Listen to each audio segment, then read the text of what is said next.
If you are looking out your window and Typhoon Trammy is still out there, then you might have listened to the meeting earlier this morning. I've got to make one correction. I gave a wrong Bible verse when I talked about judgment begins with the house of God. That's 1 Peter. I think I might have said James 4:17. 1 Peter 4:17. So just make that correction. Now I want you to take you to another Bible verse, which I know for sure, is Romans chapter 12, verses 1 and 2, which is sort of the lead into what we're going to be talking about for the next number of minutes. And what it says in Romans chapter 12, verses 1 and 2, it says, I beseech you. This is Paul speaking to us, not just to the Romans back then. He's talking to us. He says, I beseech you, therefore, brethren, by the mercies of God, that you present your bodies a living sacrifice, holy, acceptable to God, and as it says in the King James, which is your reasonable service, which I like very much. What it's basically saying is to have a very healthy body is reasonable for him to expect. And then we go to the second verse of Romans chapter 12. It says, don't be conformed to the world. Be transformed in your mind, that you might prove what is that good and acceptable and perfect will of God. When it says prove him, he's saying, test me, do it my way, and see what the results will be. Now, I want to ask you questions as we begin. The question is, what time is it? And almost every time I ask this question, people either go to the wrist or they go to the wall. That's not what I'm talking about. I'm not talking about the time of day. I'm talking about what time in the stream of eternity are we talking about, or are we in? But first we got to define what is time. I want to give you a definition I heard many, many years ago. I've never forgotten, which to me is the perfect definition of time. Time is a portion of eternity that God has set aside for a special purpose, and that is to solve the problem of sin. So with that definition, when did time begin? When Adam was created, what was his expiration date? He had no expiration date. When Adam was created, he was created to live forever, not to have to sit there and start checking off time with turn it off. None of that, okay? It's to solve the problem of sin. So time began at the fall. When does time end? Time ends at the final fires. After the millennium is over, and then we go back into eternity to live forever with no expiration date. Now, here's a problem we have right now. It's time to get ready, but I like this quote right here. The time of trouble, such as never was, is soon to open upon us. And we shall need an experience which we do not now possess, and many are too indolent to obtain. It's now time to get ready. We had a saying in the Marine Corps, I'm sure it's still there. It says, the more you sweat in peace, the less you bleed in war. And we need to be getting ready now because there's something ahead of us. I like this quote too. There's no work ahead of us at the end of time but medical missionary work. So all of us should be getting involved in learning what medical missionary work is. Christ used 5 methods. It says Christ's method alone will bring true success in meeting the people. And I'm going to go down these particular steps. The first one it says that the Savior mingled with people as one who desired their good. Now I'm going to bring up a few case histories as we go along throughout this program to give you an idea of maybe how you might do this. I want you to meet Silas. I met Silas in Kafue, Zambia. I never saw him like you see in this picture. This is a picture that his sister had of him. When I first met Silas, it was like this. Silas was one sick man. He had upset stomach all the time. He had yeast infection in his mouth, sores all over his body. He was skin and bones. And as soon as I saw him, I knew what the problem, not the basic, I knew what the physical problem was. He was in end stages of AIDS. But his major problem was he was raised as Seventh-day Adventist. He's raised a Christian. And when he reached that magic age, he left home to go out into the world to enjoy the pleasures of sin for a season. He came back to his sister's house 8 years later, dying of AIDS. I spent every day with him in the dirt, and we moved him out of the dirt, but I mingled with him because I desired his good. I'll go on with the story. Every day, talked with him, led him back to Christ, assured him that Christ forgives him. One Sunday morning, his sister went out to talk with him, and he said, "Sister, will you pray with me?" And they had a beautiful prayer together. He prayed for himself. He prayed for his family. His sister went back in the house to get his breakfast. When she came back out, Silas was dead because God kept him alive long enough to heal that relationship between him and God and to be able to see him someday in the resurrection of the just. The second step was he showed sympathy for them. What's the best way to show sympathy?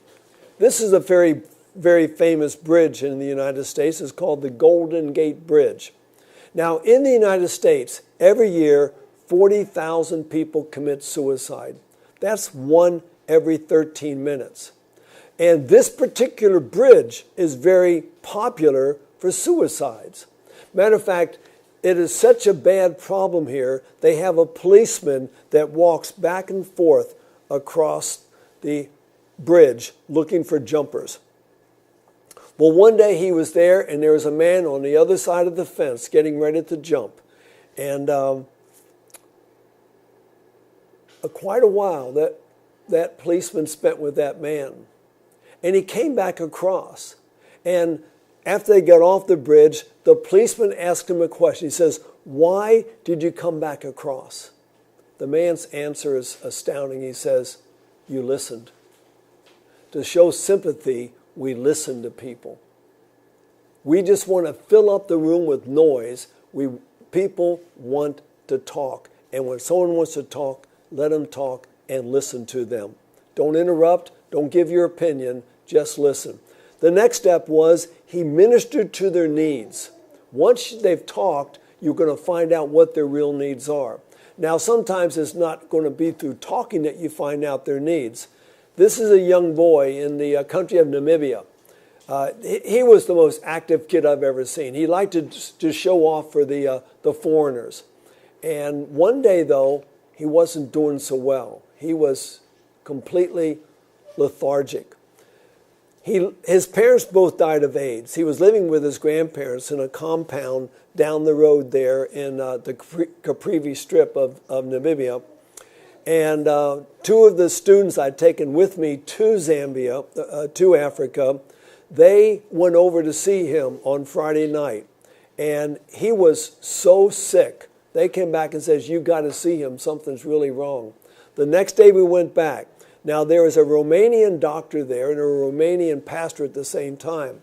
Here we are carrying this young boy. The Romanian doctor's carrying him back to where we were working.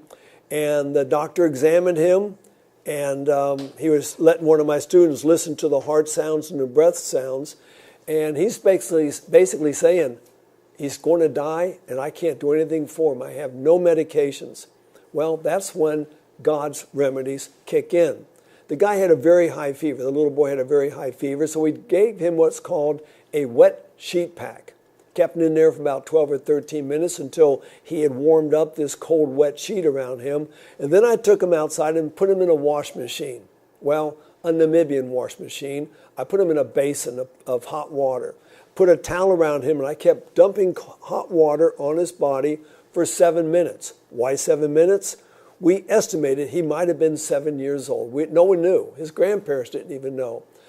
And so when I got done, I stood him up, and then I poured cold water all over his body. You can see he's not too happy with me. He was happy to get back to the Romanian doctor. The doctor dried him off, got him dressed, went inside, and now he's hungry. And a half hour later, he was up playing, using God's simple remedies. That's what God says. Try me, prove me, test me to see that I cannot give you the help that you need. The next step is, and this next step, the fourth step, is a result of the first three steps. It says he won their confidence. I was called to Taiwan. Well, I was teaching in Taiwan one time, and they brought a former patient back. Her name is Lu Yinghua. This is a picture of this lady. And I remember the first day she arrived, she had this thing, you can see it a little bit, wrapped around her neck. And, you know, she wanted to show me what the problem was. So I'm a male, she's a female, but I'm the only one there that could have, she came there for my sake. So she took her blouse off, and this is what we saw. I'm looking at the center of her chest. This is breast cancer. Now, you have two options in a case like this. You can sit there and say, oh, it looks so bad, and it smelled so bad, and it did look bad, and you could throw up, or you could turn away, you could walk away. Or you could lean forward and look at it and say, that's very interesting, which is exactly what I did, because I did not want to build that wall between us. I was with her every single day. We talked together every single day. I won her confidence. One thing that helped with winning the confidence, and I had nothing there that I could think of right off as far as herbs, but we used charcoal poultices. This is what the chest looked like in the beginning. This is a few days later, just using charcoal. It was amazing. The smell was gone, the pain was gone, discomfort was gone. We were able to sit there for a couple of hours a night and talk with each other. She died a few months later. But see, winning her confidence was able to go to the fifth step, which I'll mention in a minute because I got another fourth step to go. I was going door to door in Columbus, Georgia a number of years ago, and I like to sell books, not because I want to make money, because I'll sell them for whatever I once sold a Great Controversy to a kid for 9 cents because that's all the money he had. But I canvassed my books to the man that came to the door. He says, no, I don't want your books. Okay, fine. Would you like me to take your blood pressure? Because I always have my blood pressure cuff with me. He said, sure. They always want their blood pressure taken. We went into the house. I took his blood pressure. I explained what the numbers meant. We talked about heart disease. We talked about all these things. Then I said, this was a Sunday. I says, we've got a restaurant just up the road, a Country Life restaurant. Would you like to have lunch with me on Wednesday? I'm going to come in on Wednesday. I'd like to have lunch. No, there was a Thursday I was going to do it. Would you like to come in on a Thursday? And he says, wow, I'd really like to, but I've got a dental appointment on Tuesday to have all my teeth pulled out. I says, why are you going to have all your teeth pulled out?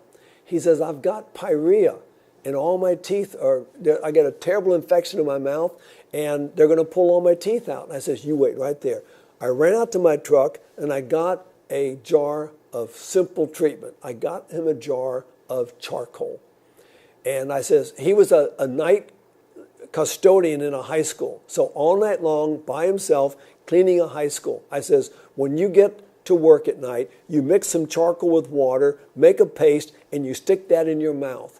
And you keep it there the whole night long. I know you're going to stop to eat, spit it out, eat your supper, and then put more charcoal in your mouth. When you go home in the morning, you put more charcoal in your mouth before you go to bed. He called me on Wednesday. He said, do you still want to have lunch on Thursday? I says, well, how's your mouth feeling? He said, I canceled my dental appointment. He got well.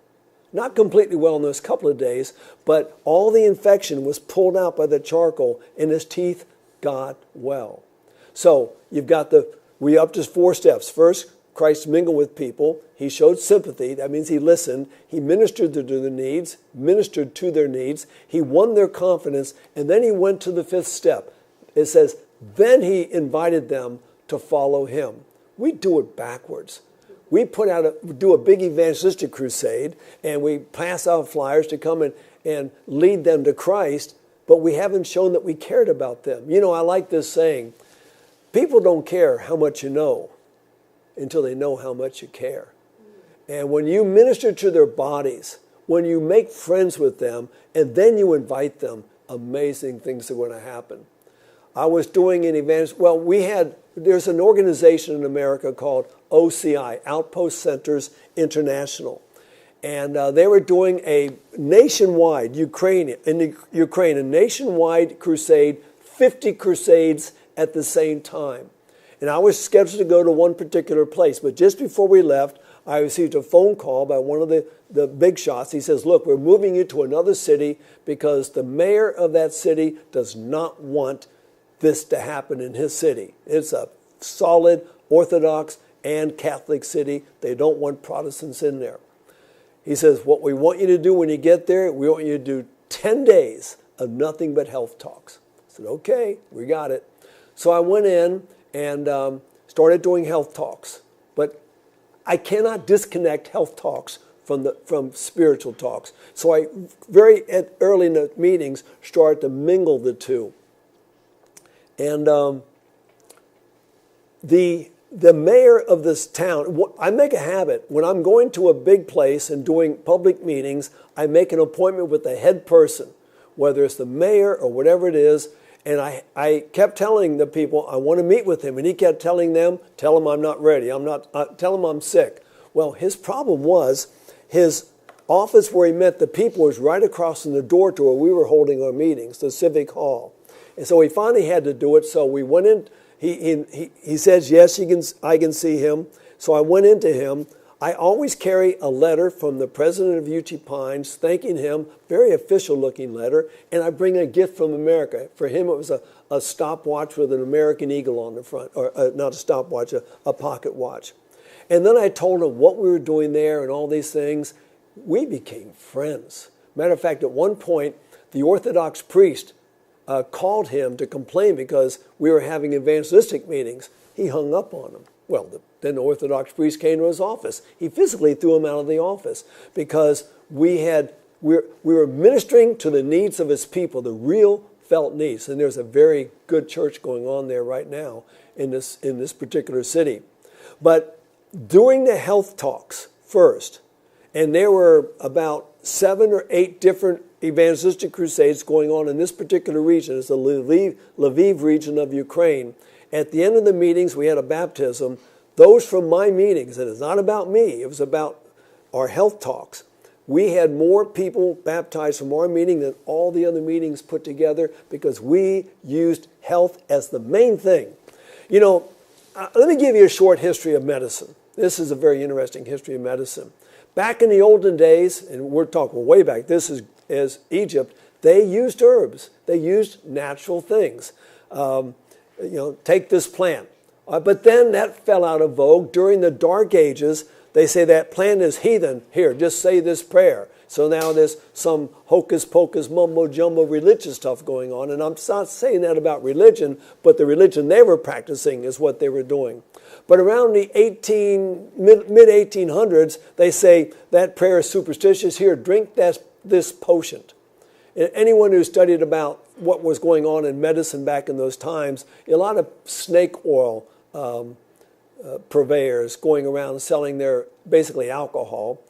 But that passed too, and so you get into the 1940s, it says that potion is snake oil. Here, swallow this pill. So now we started getting medications. Trouble is, which pills are going to be? Because so many pills started coming on the market. But then we got into another advent, and that was the advent of antibiotics. Hey, that pill's ineffective, take this antibiotic. Or this antibiotic, or this antibiotic, or this antibiotic. Because you see, once you start those things, the bugs become immune, and they got to make stronger and stronger ones. So now we're going to go full circle. Now we're back to, oh, that antibiotic doesn't work anymore, take this plant. It's amazing. And this particular plant right here, that's ginkgo biloba. It's one of the best things for anything growing in the brain. It increases blood flow to the cerebral, to your brain, which your brain has to have. Okay, some common factors in all diseases. I'm going to show you basically 6 common factors. We're not going to talk about these. We're going to talk about the principles of health, but all the principles of health will address these problems. All right, toxicity. We're all toxic. What's the best thing to do for toxicity? Sweat. Go to the onsen. Go to the sauna. Sweat. Because Our third kidney is our skin. We excrete toxins. Free radicals. We are surrounded with free radicals. What do you do with those? Eat antioxidants. What are those? Fruits and vegetables. Inflammation. Every chronic disease is an inflammatory process. What can you do? Take things like curcuma. Take things like flaxseed. A weakened immune system. If you have a weakened immune system, you've opened the door to every other disease that's out there, especially your acute diseases, things like influenza and colds and pneumonia. What do you do for your immune system? Stay away from sugar, drink your water, get your exercise, your sunshine, eat the right food. And then there's microorganisms, those virus bacteria that we get into our bodies. We can take care of those things by practicing good hygiene, by keeping the immune system strong, a number of things that we can do. But the last one, which to me is probably one of the most important one, is healing the broken brain, the mind, the things that go on in the mind that are so detrimental to the body. Now, if you make a list of the major, what people call the major factors in disease, we look right here. Hypertension, which is curable. Poor diet, which is preventable. Body mass index, which is a result of not having the right diet. Tobacco, just stop the stuff. I did it April the 1st, 1973. You can do it too. High cholesterol. Where does cholesterol come from? The liver. You make all you need. If you've eaten somebody else's body, which had a liver, you're getting their cholesterol. You don't need it. Alcohol and drugs, totally worthless. Hypertension, we can take care of that. There, I got that thing down there. Hypertension. Sedentary lifestyle and pollution. Sorry, I was stressed out when I did this thing. Okay, Jesus Christ, he's coming into Jerusalem. So Sunday. It's the second time probably he's ever come into Jerusalem on the back of a donkey. The first time when he was just a baby with his mother, when he went to the dedication. But as he's coming in, the people are crying out, "Blessed be the King that cometh in the name of the Lord. Peace in heaven and glory in the highest." They were just making a lot of celebration because he was coming in. Well, then he's met by the Pharisees. And what did the Pharisees say? "Master, rebuke your disciples." What did he say when they said that? He says, "I tell you, if these should hold their peace, the stones would immediately cry out." I'm a Seventh-day Adventist. Our church has had a health message for a long time. When did we get the health message? We got the health message in 1863. Here's the crying shame. Most of us don't follow the health message. Matter of fact, I find it easier to talk to a bunch of atheists than it is sometimes to talk to Adventists about health, because we just somehow we get our backs up about it. But the stones are crying out. Here's a list of stones. Now, if you're not from America, you probably don't recognize these names. Joel Furman, he wrote a great book on fasting. Dean Ornish, the guy's a brilliant man. Jeffrey Smith, he wrote the book Diet for New America. No, Jeffrey Smith. He's the one that wrote Seeds of Deception about genetically modified foods. John McDougall, brilliant man. Michael Clapper, Neil Bernard, Mark Robbins. He's the one that wrote A Diet for New America. New America. And Robbins, that's an interesting name. He was the son of the Baskin-Robbins empire. He was, I think, he sort of disinherited when he became a vegan. T. Colin Campbell and Dr. Esselstyn, they did this thing called Forks Over Knives. Michael Greger, and he's a great guy to listen to online. But the stones are crying out. Every one of these people have our health message. All over the city of London, back in the late 90s, there's this big billboard. It says, "Heart disease, the early signs." It shows young people who are sedentary, eating nothing but junk food. And it's saying that they are laying the groundwork for heart disease. As I was traveling around in London, you go down in the tube, the subway, and you always find the newspaper. So one day I picked up one newspaper. Here's one of the articles. "Vegging out is good for you." This is the stones crying out. Who's in the picture? Leonardo da Vinci, Albert Einstein, Brad Pitt, Bridget Bardot, and I don't know who the other clowns are. But basically, it's they're telling us that vegetarianism is good for you. Brad Pitt's a total vegetarian. There's so many. You look, just go online. Famous vegans, vegan athletes. You'll be amazed. Somehow we think we've got to be eating meat to be strong. That's crazy. A elephant can pick up a tree with his nose, and they are total vegetarians. Another article that was in that paper, fizzy drinks threat to teenage girls. What's the first line say? Osteoporosis is becoming a teenage disease because of all the sodas that children are drinking. 1 in 6 girls reaches puberty by the age of 8. To me, that's a shocker. To me, that is a national disaster. Why do they do that? Because the diets that we have today is pushing the age of puberty back and back and back. And the sooner a child reaches puberty, the sooner they will start having their degenerative diseases. We need to slow it down. 100 years ago, the average age of menses for a girl was up in the 16s. Now it's down in the 11s and the 12s. Something's really wrong with that picture. Okay, life expectancy. There's 2 ways of looking at life expectancy. There's a thing called mortality. That's how long we're going to live. We might call this our health, our lifespan. For a man, now this is American. I've got this for every country I go to, but for Americans, since I figure I'm speaking mostly to Americans, for Americans in 2017, the average lifespan of a man was 76.1. Women always seem to do better. Theirs was 81.1. But that is the mortality. Now we're going to look at the healthy life expectancy, and another name for that is the morbidity. So if a man's lifespan is 76.1, what is his morbidity? What is his healthy lifespan? That's 70.4. Now, what does that mean? That means for the last 5.7 years of his life, he's suffering from some chronic disease. Women, sorry, you got it worse. They're 81.1, so lifespan, average lifespan, their healthy lifespan is 67.7. What does that mean? That means for the last 13.4 years of their lives, they are suffering from some chronic disease. Why is that?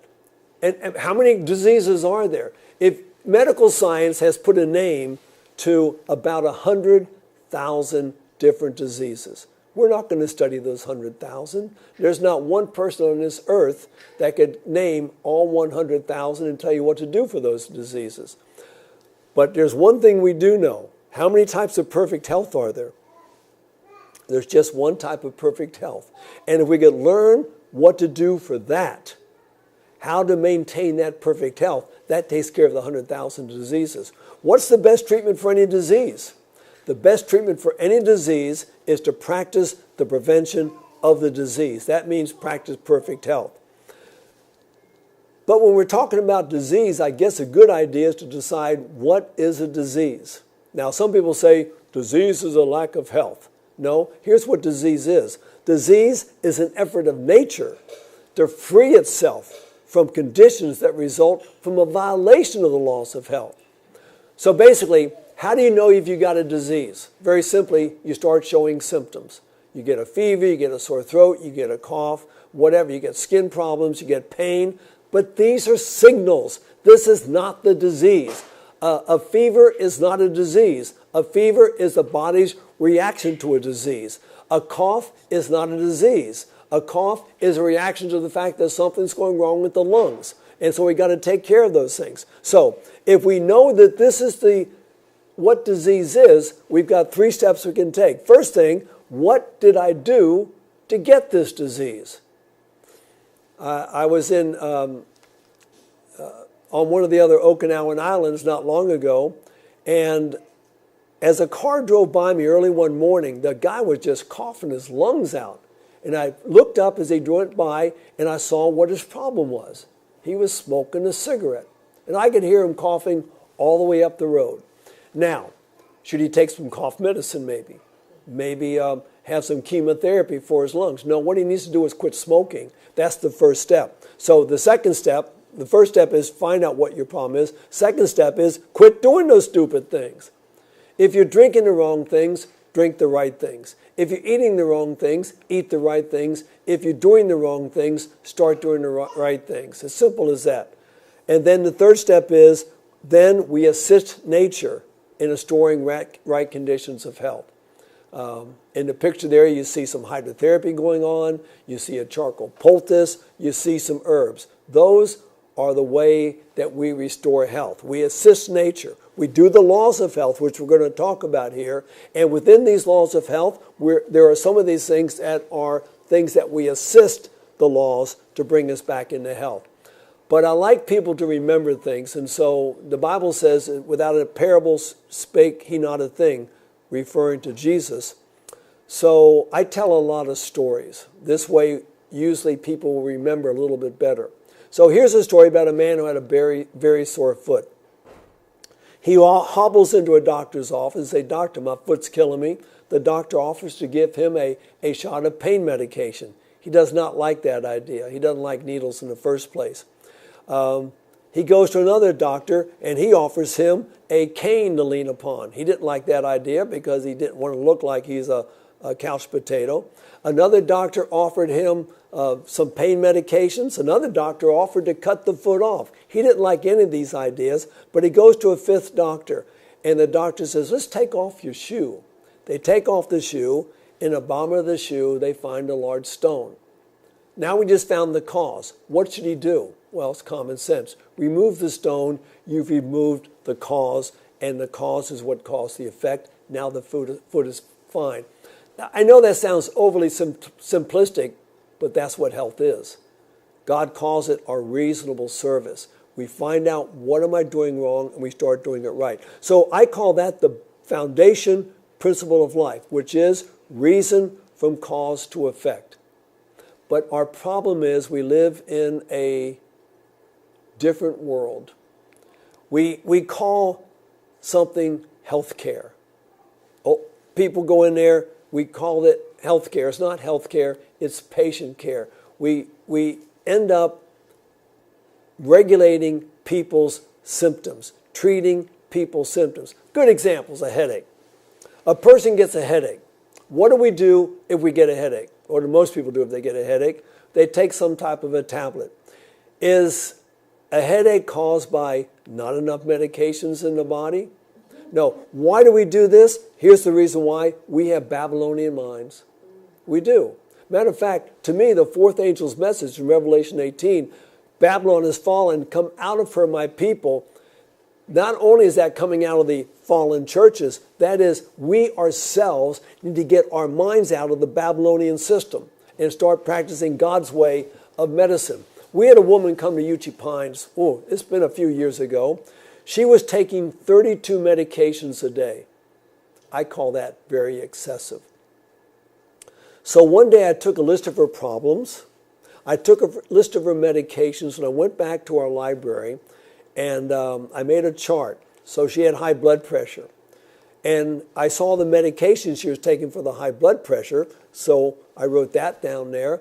And then I went to a thing called the PDR, the Physician's Desk Reference. And I looked up the major side effects of that medication. And as I went down that list of side effects, I found that one of them made her tired all the time. Or one is, it makes you tired, so she was tired all the time. So what the good doctors do, they gave her medication for being tired all the time.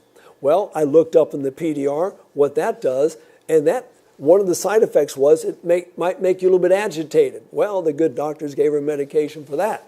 And I looked up in the PDR what that did. Well, that could make you nauseous. You see what was happening. Every symptom that she had was treated with a drug which had a side effect which caused another symptom. And that's what we were dealing with. In one day, at the end of that day, she went from 32 medications down to 4 medications. Some medications you can't just stop.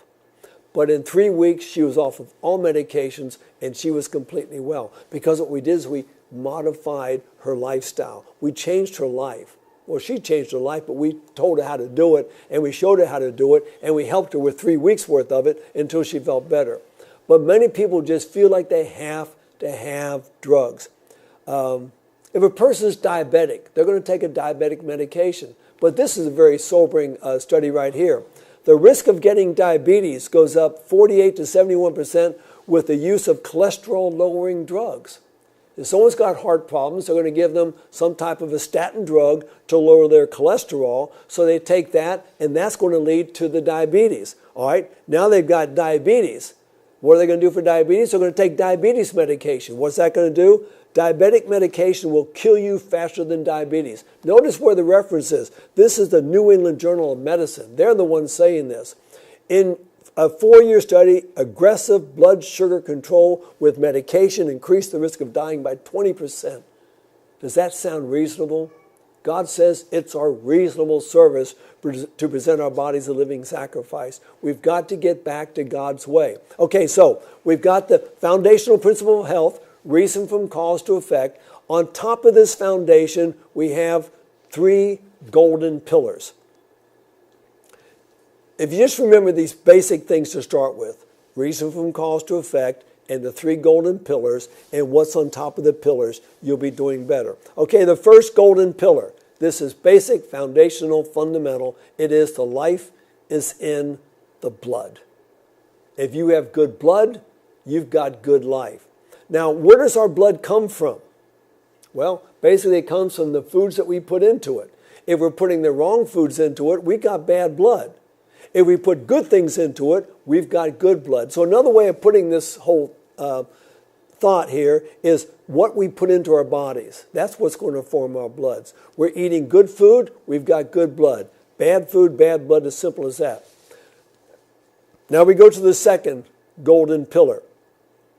This is perfect health requires a perfect circulation. You can have the best blood in the world, but if it's not circulating, you're not going to have good health. Another way of stating this law is what we do with our bodies. Let me give you some simple ways that we can have good circulation. One is exercise. We've got to move these bodies. If you can't exercise, there's a thing called passive exercise. What's that? That's massage.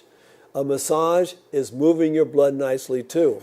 The thermal and physical effects of water, hypothermia, is a good way to increase your circulation. We can do a thing called derivation and fluxion with hot and cold treatments. Wonderful things.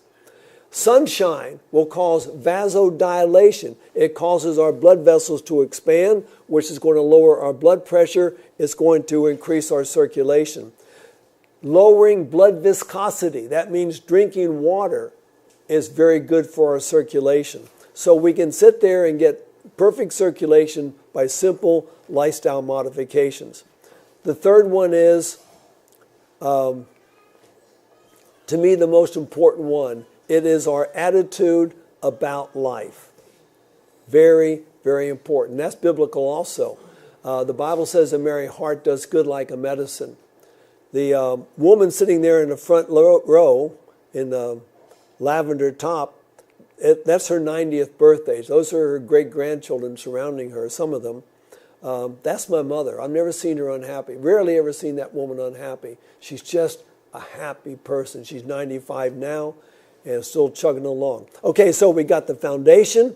We've got the 3 golden pillars. On top of the pillars, we have what people call the 8 laws of health. I do not call it the 8 laws of health. I call it the 15 laws of health. So I want to go down the laws of health. This is just very brief. When I teach this thing in the States, I teach 3.5 hours a day for 2.5 weeks to try to get these laws of health in there. We're going to do that in a little length of this little program right here. So we got nutrition. And this is the hardest one to talk about. If you've ever owned a dog and you're feeding your dog and you start to pull the dish away before it's done, he's not going to be a happy little dog. Humans are the same way. You start talking about food, they're going to get all up in arms with you about their food. But food is so vitally important. Nutrition is so vitally important to our lifespans. On the internet, look up a man by the name of Thomas Parr, P-A-R-R. I'm going to tell you the story right now, but you can read about it. He was born in 1483. He died in 1635. He was a farmer. This was in England back in feudal days. He lived during the reigns of 10 kings and queens. One was King Henry VII, King Henry VIII. He had many kings and queens during his lifespan. The last one was King Charles I. His reign was 1600 or his lifespan 1600 to 1649. Didn't live very long, did he? Thomas Parr had been a farmer his whole life. That was one of the secrets to his longevity: active, physical, outdoor labor. Another thing I think that really helped him live a long time, when he got married for the first time, he was 80 years old.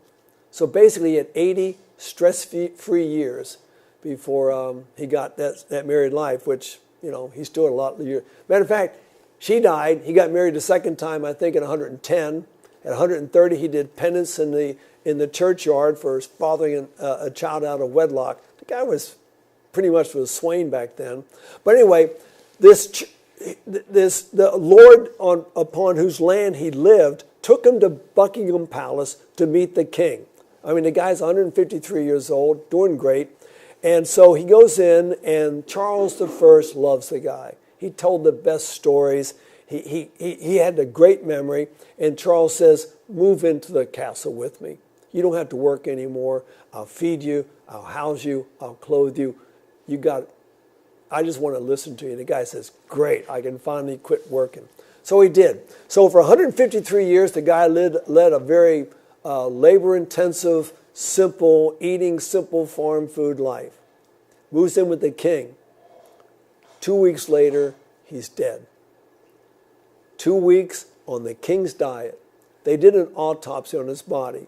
They found the organs of a young man completely inflamed by the diet he was eating for just 2 weeks. Diet's pretty important. They did a study, 260 elderly people between 65 and 90 years of age. They had them make 6 changes in their lifestyles. 1, eat less fat. Now, these are all dealing with that, but eat less fat. Just talk about things like oil on your salad. Less saturated fat. Oops, I poked it too soon. Less saturated fat. That's going to be your hardened fats. And less cholesterol. That's animal fats. So they get rid of those things. Next thing, more carbohydrates, more fiber, more vitamins and minerals. That's all they did. What was the result after a very short period of time? Improved general health and cognitive function. They were thinking better. Their minds were stronger from eating a plant-based, whole food diet, staying away from the fats. Old age is not a disease. Old age is what we allow to happen to us because we start thinking that old age is a disease. We start living like old people. We're not to do that. Which sort of leads us into the next step, the next law, which is exercise. How important is exercise? An interesting study. A sedentary non-smoker has the same health risks as an active pack-a-day smoker. That's pretty astounding right there. We know that smoking is bad. Well, now it's saying that people who are sedentary are in the same boat. As a matter of fact, those who spend the most time sitting have the highest incidence of colon cancer and prostate cancer if they're a male. We've got to move the body. What else is exercise good for? We don't even think about this, but aerobic exercise is 2 to 3 times as effective as any known brain training exercise. You want a stronger brain? Aerobic exercise. What's aerobic exercise? Exercise that gets your heart and lung involved in the process. And that will do it. A lot of people spend a lot of time sitting. Another great study that came out not long ago is found in the Journal of Preventive Medicine. Sitting for more than 3 hours per day is responsible for 3.8% of all deaths in the world every year. That's looking at 433,000 people every year dying just because they're sitting more than 3 hours. We need to get up and move these bodies. But even beyond that, inactivity is an independent risk factor in heart disease. What does it mean, independent factor? Now, you look at this picture, you can say, yep, that lady's a candidate for heart disease. According to the study, so is this lady. That means you can do everything else right, but if you are not active, you have risk factors for heart disease. We have to learn how to get out and move our bodies. Next law, water. How important is water? Well, basically the human body is about 70% water. Our blood plasma, that's around 93% water. Now, I'm going to just go down a few things here. Just think, okay, what happens if I'm not drinking enough water? What happens to the blood? It becomes more viscous. It becomes thicker. You do not want thick blood. All right, our brain. How much of our brain is water? 85% water. So now, if you're not drinking enough water, what's happening to the brain? When you become dehydrated, your brain sends signals. When your body sends signals. When your brain becomes dehydrated, what signals is it going to send? Pain. We call that a headache. What do? We take an aspirin. Our muscles, 75% water. If you've ever been an endurance athlete, I used to run marathons. You do not run the marathon without stopping, or you don't stop. You grab the cups off the tables and drink your water. You will not finish if you do not do this. You've got to drink water. Water increases your endurance by 80%. That's pretty amazing. 80%. Our bones, they're 20 to 25% water. Our teeth, they're 10% water.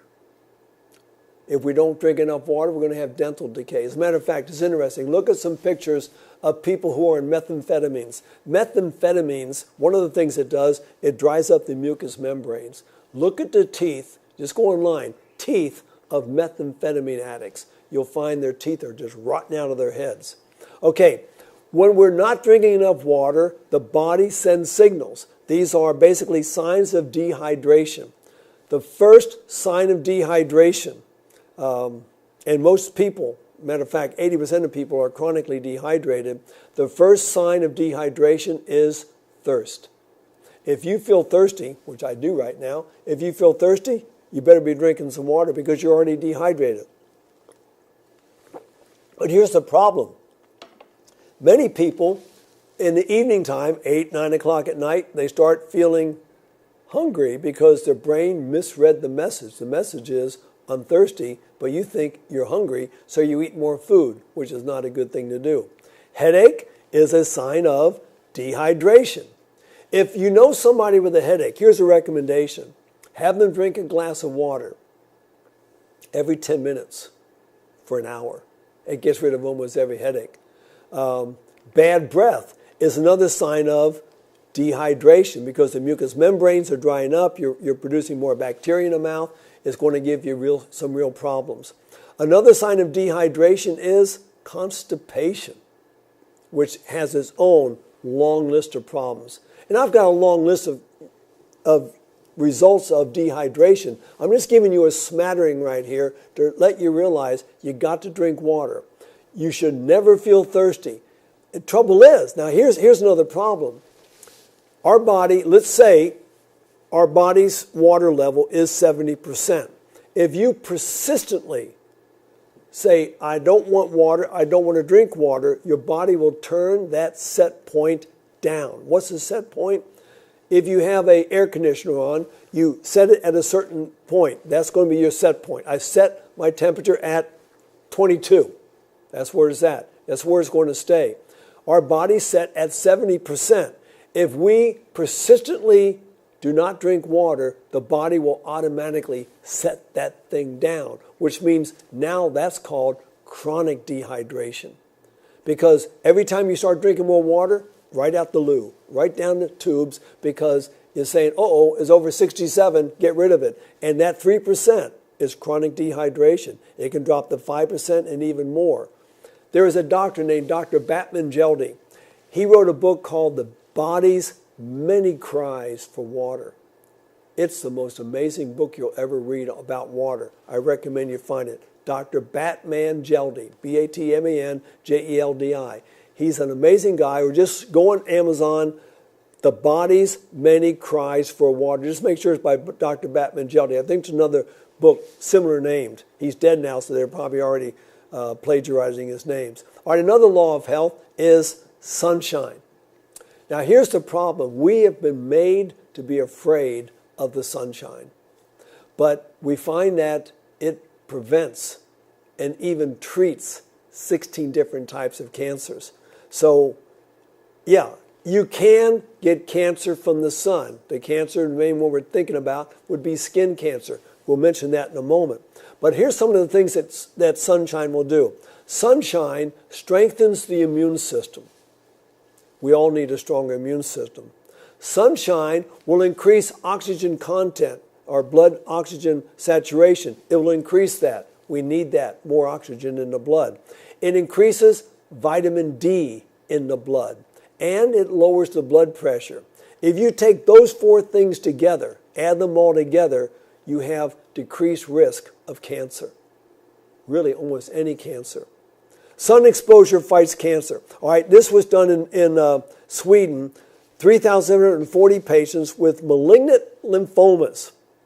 A lot of people dying of those things. And leukemias. They always consider that thing to be hopeless. Were matched with 3,187 similar people without lymphoma. Here's what they found out. Study results. Those who had done the most sunbathing and traveled to the most sunny locations had up to 40% fewer non-Hodgkin's lymphomas and similar findings with other lymphomas. Sunshine protects us from lymphatic, matter of fact, two main types of lymphatic cancers. Just getting the sunshine. All right, skin cancers. Here's another one. University of New Mexico, the land of enchantment with sunshine all the time. 528 patients with melanoma. Now, melanoma is a bad. Malignant melanoma is going to take you out. 528 patients with melanoma were monitored for changes induced by the sun. This is what their observation was at the end of the study. Patients who reported the most sun exposure and had the skin to prove it, yes, sunshine ages the skin, were the least likely to die from their melanoma. That's amazing to me. And yet we're afraid of the sunshine. Sunshine and vitamin D and cholesterol. Sunshine lowers cholesterol in the blood because it converts cholesterol into vitamin D through a process that we don't need to go through. But if you want to lower your cholesterol, matter of fact, it's interesting to do the experiment. You find someone with high cholesterol. You've taken their blood, cholesterol's high. Take them out in the sunshine for a couple of hours, bring them back, draw their blood again, see what's happened. It can be pretty amazing. Okay, temperance, another law of health. I'm not going to talk a whole lot about that right now, but we know that you stay away from the things that are bad for you. You do the things that are good for you. Air. How important is air? How long can you go without food? Well, you can go 4 to 6 weeks without food. Some people could go more, some less, but for the average, you can go a long time without eating food. You might get into acidosis, whatever else. You might get very skinny, but you can go a long time without it. In rare cases, they go a whole lot longer. There was this Irish prison strike many years ago, and the guy who finally died from it, he went over 9 weeks without food. His name was Bobby Sands. Okay, how long can you go without drinking water? Well, according to the U.S. Geological Survey, you can go about 7 days. Now, I read a book one time about a bunch of people who walked across the Gobi Desert. They went up for 2 weeks without water, but 3 of them died doing it. So you can go a long time without water sometimes. How long can you go without air? 2 to 3 minutes before you pass out. 6 to 9 minutes without air, irreversible brain damage.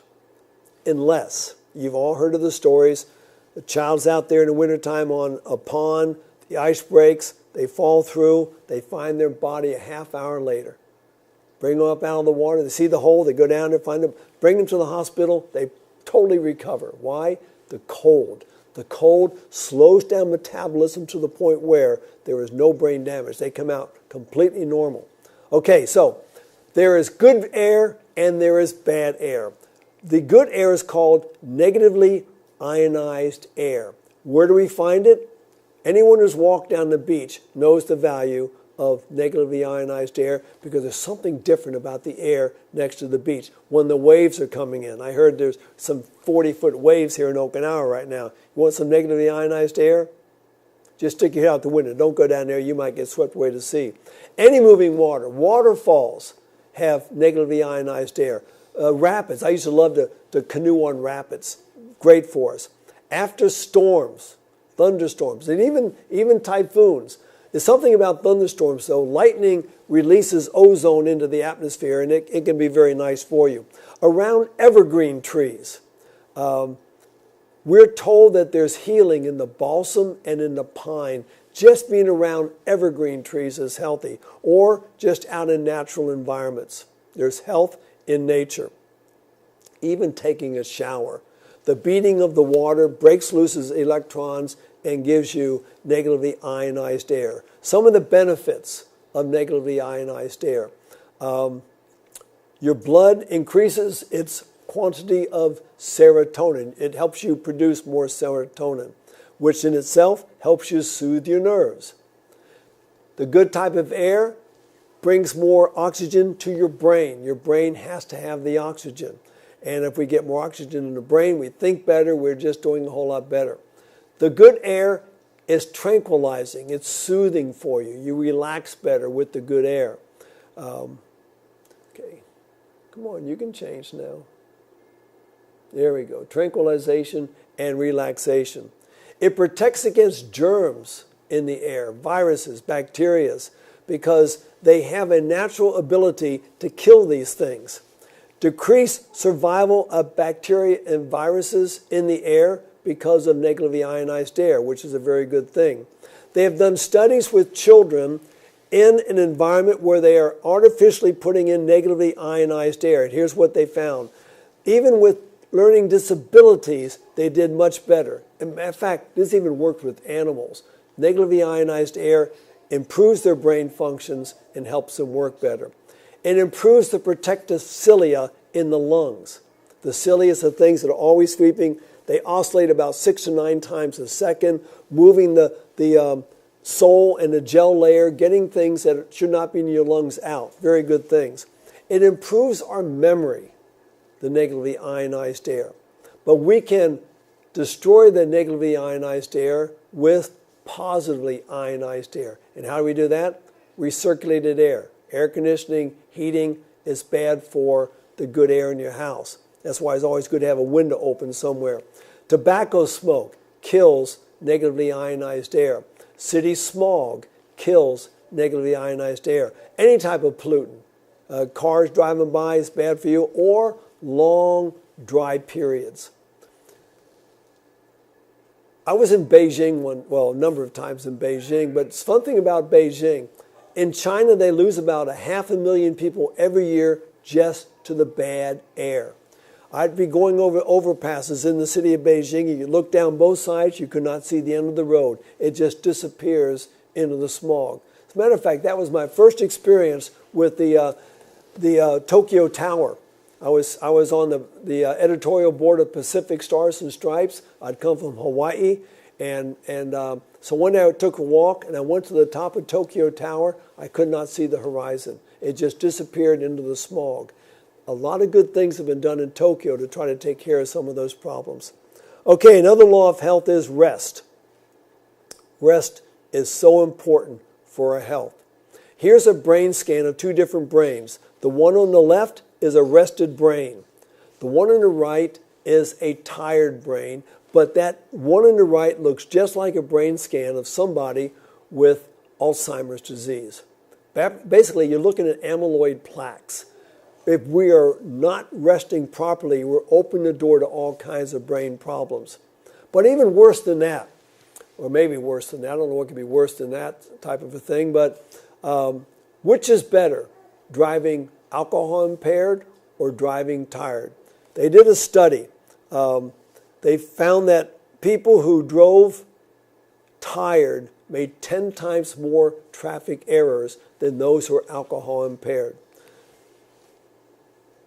Not enough sleep also affects your cardiovascular health and your immune system. So we need to be getting our rest at night. The best time, after dark, starting at 9 o'clock, is your best sleep of the night. Okay, trusting. We need to learn how to trust. Everyone has trust. You can trust me that that word there is trust in Japanese. But we all have trust.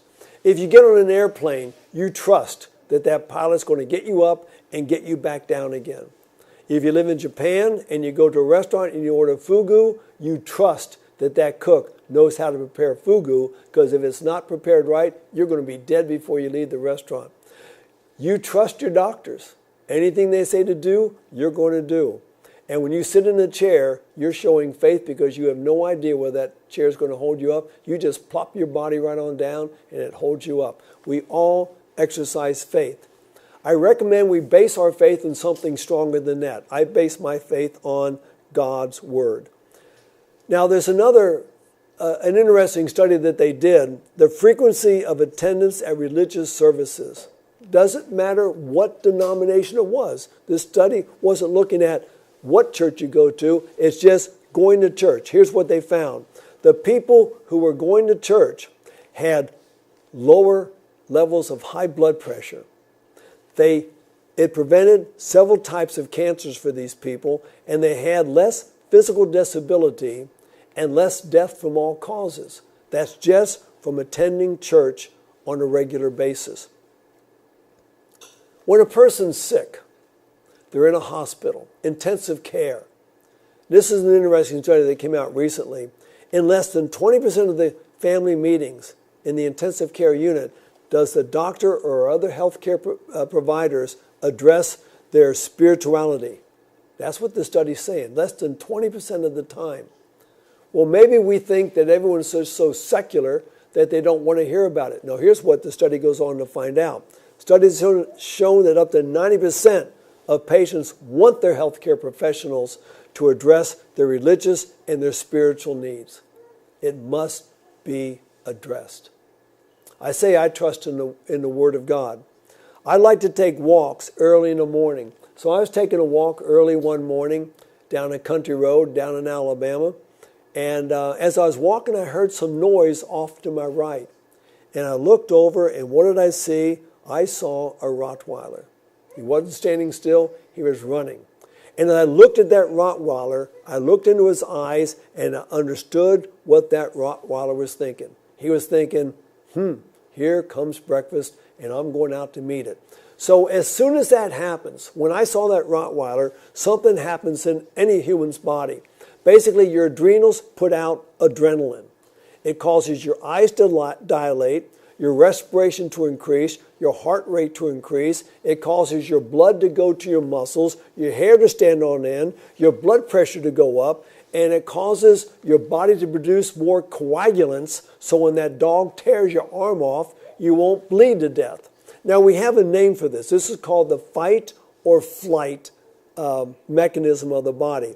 You see the problem, you can either go out and fight the problem, or you go out and run from the problem. Either one of those things. Well, here comes the dog. He's too close to me to do anything about. I can't run, I can't fight, but there's a Bible verse in the Bible, and I'm afraid the next slide is going to be in Japanese, but trust me what it says. I paraphrase it. You can turn in your own Bibles to Exodus 11, verse 7. It says, an Egyptian dog shall not wag his tongue against an Israelite.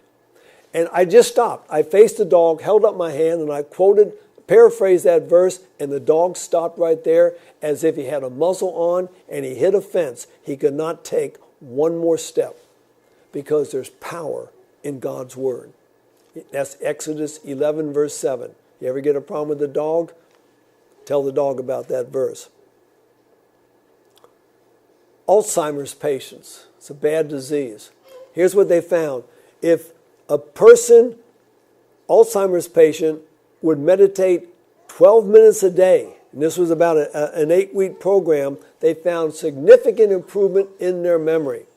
But now, and this is in the Journal for Alzheimer's Disease. What is meditation? There's various definitions of meditation. We're not talking about Eastern meditation, where you empty your mind of everything and let the devil put anything he wants into your mind. No, the meditation is studying, thinking about God's Word. That's what we recommend. Matter of fact, in the book of Psalms, 71 times, there's an interesting word. You look at this Bible verse. You have given him his heart's desire and have not withheld the request of his lips. Selah. What does Selah mean? It means pause and meditate upon this. There's some value. My recommendation is, and I haven't done it myself, go through all 71 verses and find out why God said for that verse, pause and meditate upon this. There's something, he said, I got something special in here for you. Let's spend some time looking for that special thing. Okay, the next law of health. This is one of my favorite laws of health, attitude or cheerfulness. Now, this sort of gets off those 8 laws, the New Start thing we always talk about. And so what I've done here is these extra laws, I've given the reference where I find these particular laws. This one right here. Physicians often advise their patients to take an ocean voyage, to go to some mineral springs, or to visit different places for a change of climate in order to regain health. When, in 9 cases out of 10, if they would eat temperately, right, there's temperance or self-control. Second part, and engage in healthful exercise, we got that one, with a cheerful spirit, they would regain health and save time and money. Here's what I have learned. If some people for exercise, they get on an exercise bike. They sit there in the room and just pedal, pedal, pedal. That drives me crazy. I could not do that. And basically, if I didn't like it, it wouldn't be doing much good. I like to run. Running does me good. If you're doing an exercise you don't like, find a different exercise because it's not doing as much good as it would. Attitude is vital. As a matter of fact, a big study came out looking at the main things that promote cancer. This one says that cancer is a disease of the mind, the body, and the soul. So it's not just in the body, it's also in the mind. Matter of fact, here's another interesting study. Happiness may be a more important health factor than not smoking. Another way of putting that is a unhappy health reformer may have the same health risk as a happy smoker. My recommendation, be a happy non-smoker. Works every time. But, happiness is a choice. We wake up in the morning sometimes, and for some reason, we're just not going to be happy. It's going to be a grumpy day. And we're going to feel grumpy, and we're going to make everyone else, if we can, just as grumpy as we are. At that point, we got a choice. We can either stay like this the whole livelong day, or we can change our attitude. And that's what we need to do. But some people say, yeah, but life is unfair. Just things aren't fair for me. Well, yeah, that's true. Life is not fair for everybody. But it's not fair for Nick Vujicic. But look what he says. I love living life. I am happy. Was life fair to him? In one sense, no. He was born with no arms and no legs. But he's a happy man. It's a choice he made. Another interesting study, various studies on this one, there was a man, a group of people taking a study to see how much calcium the body needed. Every day they were fed 1,500 milligrams of calcium. Then they collected their feces in the stool to see how much calcium they were dumping in their feces and their urine. He was dumping about 800 milligrams, which means all his body needed was 700 milligrams. In the middle of the study, his wife died.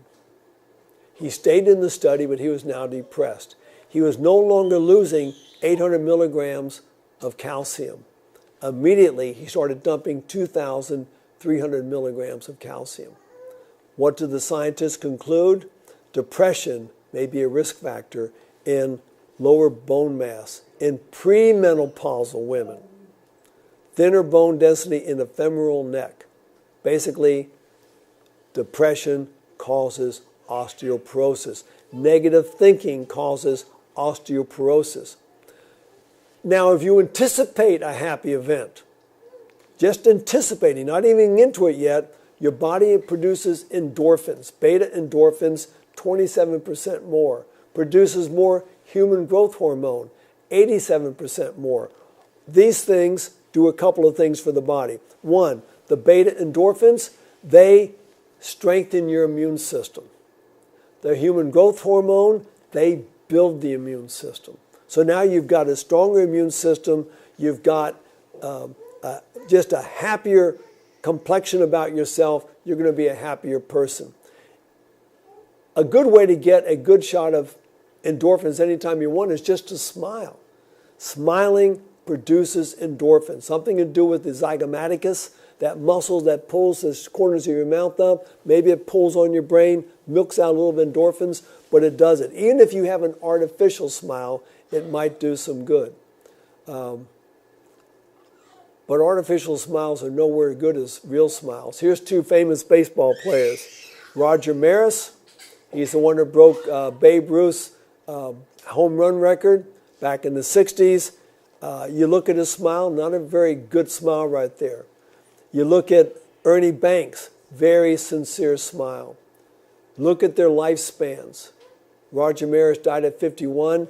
Ernie Banks, I think it was 87, 86 or 87. Because, what they're saying is, it's the reflection upon what's going on inside your mind. This was Ernie Banks' philosophy. He says, you have to generate happiness within yourself. If you can't be happy over here, you won't be happy anywhere. And how many people get in a marriage, they feel unhappy, they're going to divorce that one and go marry some other fool, because a fool's going to marry him, because they're going to take the same baggage into that one, and until they change themselves, nothing's going to change. There's something else, though, about this attitude thing. We had a big hurricane in America some years ago called Hurricane Katrina. It was a bad hurricane. I had a friend go down to help with the cleanup. He says you could smell death everywhere. So many people died. So many bodies were never found. Well, after the sun came out, everything was cleaned up. There was a thing called hurricane heart attacks. For the year following Katrina, there were 3 times more heart attacks in the New Orleans, in that whole area where that hurricane had gone through. Why? Well, Luke talked about it. Luke, I think the 23rd chapter, he says, men's hearts failing them for fear, looking upon things coming upon them. When we have these negative emotions inside, it causes damage. How long do we have to hold those negative emotions? They did a study. If a man is mad for 5 minutes, hard to stay mad for just 5 minutes, it weakens his immune system for 6 hours. 5 minutes. If a person feels positive, if the person feels appreciated for just 5 minutes, it builds their immune system, strengthens their immune system for the same 6 hours. My recommendation is, let's be happy campers. Let's strengthen those immune systems by happiness. And strengthen other people's by appreciating them, putting your arm around them. I told this story, I've told this story a number of times. I was going to a church in Auburn, Opelika, Auburn, where University is in Alabama, and we would be in church all morning. Then in the afternoon we'd go out and we'd do Bible studies. And then one evening we decided, let's have a program. Bring your Bible studies in, and we'll have a musical program or a talent program. So we did that. Some people played the piano, instruments, sang. I read some poems I wrote. It was really a great day. I was sitting next to a guy, and he was going to sing. So it's his turn. He gets up and he walks up front. He was all ready to sing, and he starts off key. So the piano got him back on key, and he was off key again in the other direction. And it was bad. I mean, he forgot his words. He loses his place. He got so flustered. It was a pitiful job. So he gets done. He walks back, and he slinks past me, and he walks past me down the pew because he knew I didn't want to sit next to him because he embarrassed all of us. He sits down, and so I scoot over, and I put my arm around him, and I give him a hug. He told me when I did that, all the embarrassment went away. He said that all that shame went away because he knew that somebody cared. Put your arm around somebody. Give them a squeeze every once in a while. It's amazing what it can do for them, and it might do something good for you. Okay, another law of health that we've been we don't think about is regularity. How important is regularity? Where do I get this law from? here in the book Child Guidance. The importance of regularity in the time for eating and sleeping should not be overlooked. We should have a time to eat and a time to sleep every day. How important is that? Well, that goes along with the biological code that we have. Our body works on a circadian rhythm. If we're on the rhythm, everything is going to be scheduled and everything's going to go off like it's supposed to. Let's look at basically the circadian rhythm. Circa means about, diem means a day, about a day. So 24 hours, that's what we usually work on. If you're on the right schedule, you have what's called a nadir. A nadir is the lowest ebb of your day. Your heart rate's the slowest, blood pressure's the lowest, your respiration's the slowest, your metabolism's the slowest, your temperature's the slowest. That's usually about 2 o'clock in the morning when you should be sleeping. All right? So if we get the nadir at the right time, then we're going to have a thing called the zenith. That's sort of mid to late morning when you are on top of it. You're ready to go. You've been well rested, you've had a nice breakfast a while ago, and you are thinking clearly. And then if we go to bed at 9 o'clock at night, that's when we start producing these very important brain hormones like melanin, melatonin, epithylamine, many different serotonin. These things are produced while we are asleep before midnight. So the more before midnight, the better. But now here's our problem in our society. We take the bedtime and we move it later. I ask people, most people, what time do you go to bed? 11 to midnight. 11 o'clock to midnight is when they go to bed. What happens when that happens to the nadir? The nadir has to move. And so does the zenith. Now the nadir is in the middle of the morning. And so people in the middle of the morning, they start to bag out. So they got to have a cup of coffee. They got to have some type of a refined carbohydrate, some type of a sweet to pick them back up to get them through the day. And then at 6 o'clock at night, when we should be starting to pack it away for bedtime, that's when we're at the top of the game. And we're going to stay up to midnight because we can't sleep. Some people say, but I can't go to sleep at 9 o'clock. Here's what you do. Tomorrow morning, get up at 5. Try to go to bed at 9. If it doesn't work, take no naps during the day. That night, go to bed at, the next morning, get up at 4. No naps during the day. Go to bed at night at 9 o'clock. If you can't sleep, get up the next morning at 3 o'clock. No naps during the day. One of these days, you will be tired at 9 o'clock. Guaranteed, it's going to happen. In countries that have daylight savings time, in the springtime, we set our watches up 1 hour, which means we just lost an hour of sleep. A large study that was done dealing with, and this was found in the New England Journal of Medicine, dealing with that loss of that 1 hour. The day after we spring forward, there are 8% more fatal automobile accidents on the highways. 8%. That's a huge amount. In the fall, when we set our watches back, which means we get an extra hour of sleep, the next day, 8% fewer fatal automobile accidents. We need to be regular. We need to get our rest. And that one day, those 2 days a year, those are rhythm off. I travel a lot. When I flew from America to Japan, I lost 11 hours. But here's what you do. When you're if you ever get in jet lag, and some of you will, here's what you do. You during the daytime, you're outside in the sunshine, and you're exercising, and you're drinking water, and you're eating temperately, and you go to bed on time, the time where you are. This year, for the first time ever, I did not get jet lag because I was religious, because I came over a few days early so I could get out and I could run every day, and I could drink all the water I wanted and go to bed on time without having to go. One time I came to Japan, flew into Narita, and 2 hours later I was lecturing before the people at Soniku food company.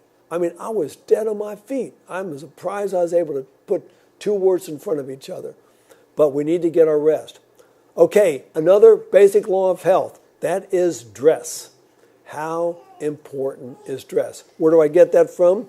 Parents who dress their children with extremities naked or nearly so are sacrificing the health and lives of their children to fashion. We need proper health. Now, I have 10 basic principles of health. We're going to go just very briefly on these basic dress consideration. One is we need simplicity and neatness. Simplicity. I used to take some of the girls at Uchee Pines to a shopping center on Sundays, and Uchee Pines girls we have a rule: you can't wear pants. So they always dress very tastefully. I would let them out, and they'd walk ahead of me, and I'd walk behind them because I like to see people look at them. Because, see, when they see a woman dressed right, modestly, people notice. And they would look at them. And it was never like, look at those. No, they were admiring them. I remember one time I followed them into the shopping center, and there was a sports store. The girl selling the stuff in there was wearing skin-tight long johns. To me, that was disgusting. I didn't even want to look at the person. So we need to have simplicity of dress. Trouble is nowadays, fashion designers making women look like fools. You look at some of the fashions, and not just women. You should see some of the fashions that are coming up with men. I mean, why would I look at this and say it had to be a joke. But you just go online, fashion, new fashions, some of the foolish things they're dressed in. Okay, next one is neat and attractive. I see some of the things that they're wearing nowadays. And I'm thinking, what are you thinking? Those shoes, why in the world do you want to look like they put two armadillos on their feet? This guy's in a fashion show. Where are you going to get this from? And then this habit right here. Well, I know where that comes from. That comes from prisons. When they hike your trousers down like that, it means I'm available. Maybe they don't know this. I don't know what the deal is. Okay, our clothes should be in tasteful color. I don't find anything attractive in a man wearing pink trousers and a blue coat. To me, it's just sending the wrong message. Our clothes need to be durable. I went to a store one time to get a new pair of jeans. They all looked like this. And they were more expensive because they had holes in them. Our clothes should be durable clothes. Clothes that stick around.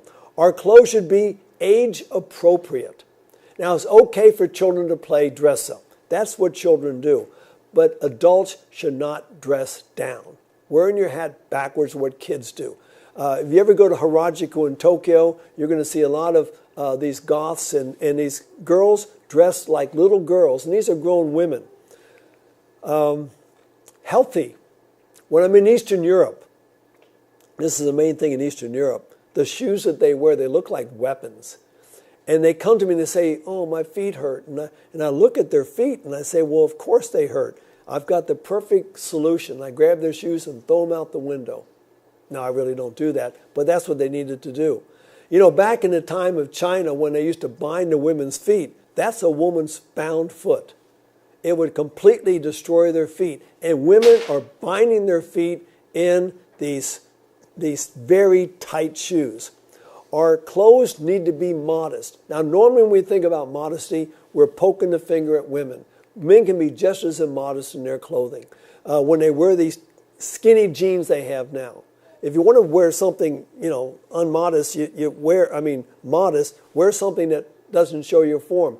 I was going upstairs one time at Uchee Pines. One of our leading brethren were behind me, and he says, Don, your jeans are a little bit tight. And they were. That's not the way we should do these things. Now, there are times when our dress can not worry about modesty too much. In China, you would see things like this.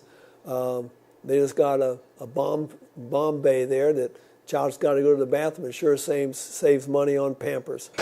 But we don't want the adults doing stuff like this. Okay, the last one is gender specificity. Our problem in our society is you cannot tell which is the man and which is the women. Women are trying to dress as much as they can like the man as possible. But the trouble is, in this goofy, sick society we are, now it's going the other way too. Men are trying to dress like women. And we're sick. Our whole society is sick. Here's a statement for you. A person's character is judged by his style of dress. A refined taste, a cultivated mind will be revealed in the choice of simple and appropriate attire. I was in the Marine Corps for 14 years, and I can tell you one thing for sure. When you put on the uniform, you stood straighter. You walked different. You didn't put your hands in your pocket. You didn't chew gum. You didn't smoke cigarettes. You didn't carry an umbrella. You had rules that you followed, and it wasn't some restrictive things. You were representing 240 years of Marines that went before you. It was something that made you proud, and you wanted to do anything you could not to degrade the Marine Corps. We are Christians. We should dress like we do not degrade Christ. Okay, herbs. I love herbs. After the entrance of sin, all right, I usually ask the question, where's the tree of life? Where's the Garden of Eden? Before the flood, God took the Garden of Eden back to heaven with the tree of life. But here's what we're told. The leaves of the tree of life are for the healing of the believing, repenting children of God who avail themselves of the blessing found in tree and shrub and flower, even marred as nature is by the curse. Here's where I find this as one of the laws of health. Look at that. Water, air, sunshine, God's healing agents, the use of certain herbs. God has given us herbs for our health. I was talking to some people the other day about bananas. When bananas start getting the brown spots, that is a tumor necrosis factor, which basically means it kills tumors. Ripe bananas help kill tumors, help strengthen the immune system. Now, most stores you go to, when they start getting the brown spots, they put them on the bargain table. Go to the bargain table. Buy those there. They're developing this tumor necrosis factor. What else do these ripe bananas do? They're great for heartburn. They're great for energy, blood pressure, depression, ulcers, anemia, constipation, nerves, temperature control. This is all in one fruit, the banana. And if you get that white stuff inside the peeling, that's pectin. That's going to help chelate heavy metals out of your body. How's that for a rotten banana? No, it's not rotten. That's a healthy banana. A few years ago, well, it's been 5 years ago now, 5.5 years ago, I had a bicycle wreck. I was mountain biking, going down a hill, slammed on my brakes wrong, went into a tailspin, and I broke some bones. I broke my right clavicle, my first rib, my second rib, my fifth, seventh, ninth ribs, and I had multiple fractures of my pelvis. In 1 month, my ribs were completely healed. In 3 months after the accident, I climbed to the top of Fujisan. This is a picture I took from the top, down towards Tokyo. I spent a week in a hospital. Did me no good. I came back to Uchi Pines. 2 young men went to work with me. They're not nurses, they're not doctors, they're therapists trained at Uchi Pines. They were using an herb called comfrey, and the comfrey healed my wounds very, very fast. We had a patient at Uchi Pines. She was a diabetic, very overweight. She had a large diabetic ulcer on her leg. Usually the treatment of choice for a wound like that is amputation. We tried everything. We finally found the solution to the problem. We made a certain type of an herbal poultice. The herbs that we used, cabbage and onions. Pulverize the cabbage, pulverize the onions, mix them together, put them in a poultice over the wound, and within a few months, that's what we had. Completely healed leg. You're not going to find that in most medical science, but that's what happened in that short period of time. All right, another law of health, that is hygiene or cleanliness. Where do I get that? Pure air, water, cleanliness, a proper diet, purity of life, and a firm trust in God are remedies for the one of which thousands are dying. Why wash your hands? That's the easiest way to pass germs on to other people, is to shake hands with unwashed hands, because that's where we're going to spread them. Because people touch all kinds of things, and if they touch you, they're going to be touching And if you put that hand somewhere where you have input into your body, you got a problem. Hands are vectors for the transport of disease agents into the body.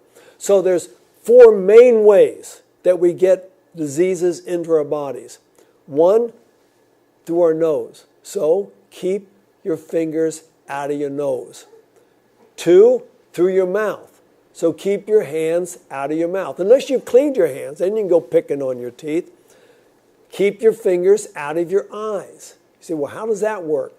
If you have ever put eye drops in your eyes, you're going to taste the eye drops within a few seconds, because you've got a little hole called the nasal lacrimal apparatus, and the drops go right down there into your eustachian tube, down the back of your throat, and you taste the drops. So basically, if you have something on your hands and you rub your eyes, you just introduced it to your eyes through the nasal lacrimal apparatus, down the eustachian tube, into your body. Now you've got the disease. And the 4th way is through your skin. If you cut yourself, protect it. Put some covering over there to keep any microorganisms, any viruses, bacteria, whatever, from getting into your skin. If I want to gauge, to determine how good a person's hygiene is, I just have to look at one place: the fingernails. Look at your fingernails. If you have dirt under your fingernails, you're not a clean person. What is all that brown stuff under your fingernails? Yes, a lot of it's dead blood cells and skin cells and whatever else. But now, if you're a mechanic and that's, you've been working hard, I'm not going to fault you there. But the regular person, we had a person one time that was helping us in the kitchen with meals. And I looked at her hands and I says, I do not want that woman touching my food, because it was just black under her fingernails. But not only do we have to keep our hands clean and our bodies clean, we got to keep our food clean. We got to wash everything we intend to put into our bodies. If we do this, we're a whole lot safer. Another law of health is innocence. We get that from this quote right here: God's physicians, pure air, pure water, proper exercise, a clear conscience. And I tell a story about that, let me just put it this way. If a person has guilt in their mind, it will affect the entire body. We've got to have a clear mind. And the last law of health is purity of life. Pure air, water, cleanliness, a proper diet, purity of life, and a firm trust in God are the remedies for one of which thousands are dying. So how will purity of life save thousands of lives? Well, one way, these are AIDS crosses. AIDS began as a result of sexual deviancy. It's being passed on now just by free sex, people just going out there and passing this disease along. And not just this one, there's many other sexually transmitted diseases. If you go to Africa, you're going to find AIDS orphanages everywhere. Children with no parents, they all have AIDS. The first time I went to Zambia, flew into Lusaka, the guy picked me up, we did some business in town. We were driving back to Riverside Farm on the other side of Kafui and Turnpike, and it was nighttime, and we'd be driving down, and every once in a while there'd be a woman standing alongside the road. I mean, dressed up to the nines, you understand. So finally I asked, I says, are these ladies of the night, are these prostitutes? He says, yes. He says, this highway here goes from Johannesburg, Cape Town, South Africa, to Nairobi, Kenya. He says they call it the AIDS highway because the truckers will be driving along. He gets tired. He sees one of these women. He pulls over. He gets serviced, and then he pays her with petrol. He siphons gasoline out of the tank that his company paid for, and the next day when you drive through by the same spot, there'll be bottles of gas for sale because you don't have filling stations in every corner in Zambia. So basically, that's how, and they're spreading AIDS up and down the highway. Another way that we can save thousands of lives and even millions of lives, these are abortion crosses. You look at all those crosses, every day in the United States, 3 times that many crosses of children are aborted by their mothers. And most of those cases are not for the for the sake of the lives of the mothers. It's just an inconvenience that they found themselves pregnant. So anyway, here's the 8 laws of the 8 laws of health as the word stewards. But if we want the whole thing, it's stewardship. Sunlight, trust, exercise, water, air and attitude, rest and regularity, diet and dress, self-control, hygiene and herbs, innocence and purity of life. These are the 15 laws of health. If you follow these things, you will find yourself in better health. So that's just a really quick look. Like I say, I teach this thing for hours and days in other places. You've just had about, I don't know how much time, an hour and a half we just spent on this thing. But that's what we got. So if there's any questions, you can sit there and start texting in questions, and I'll try to answer what I can. Let me give you something else. If you don't have time or can't think of a question right now, let me give you my email address. Because sometimes when a person asks a question, the answer is going to be, look, you got it, let me send you an email. I had a question today about Crohn's disease. I got 5 pages on Crohn's disease. We're not going to sit there and discuss it in 2 minutes. So here's my email address. Oh, he's going to type in WorldMighty, WorldMighty at hotmail.com.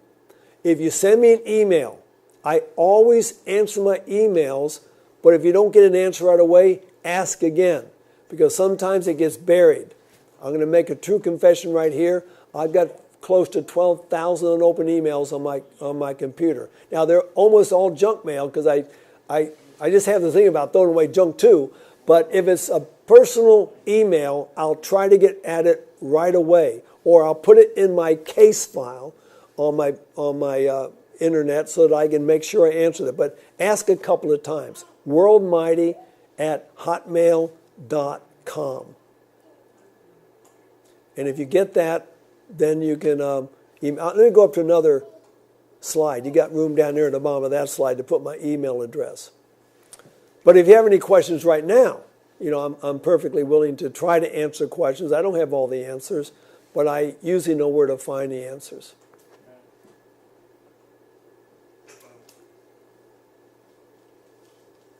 I'm ready.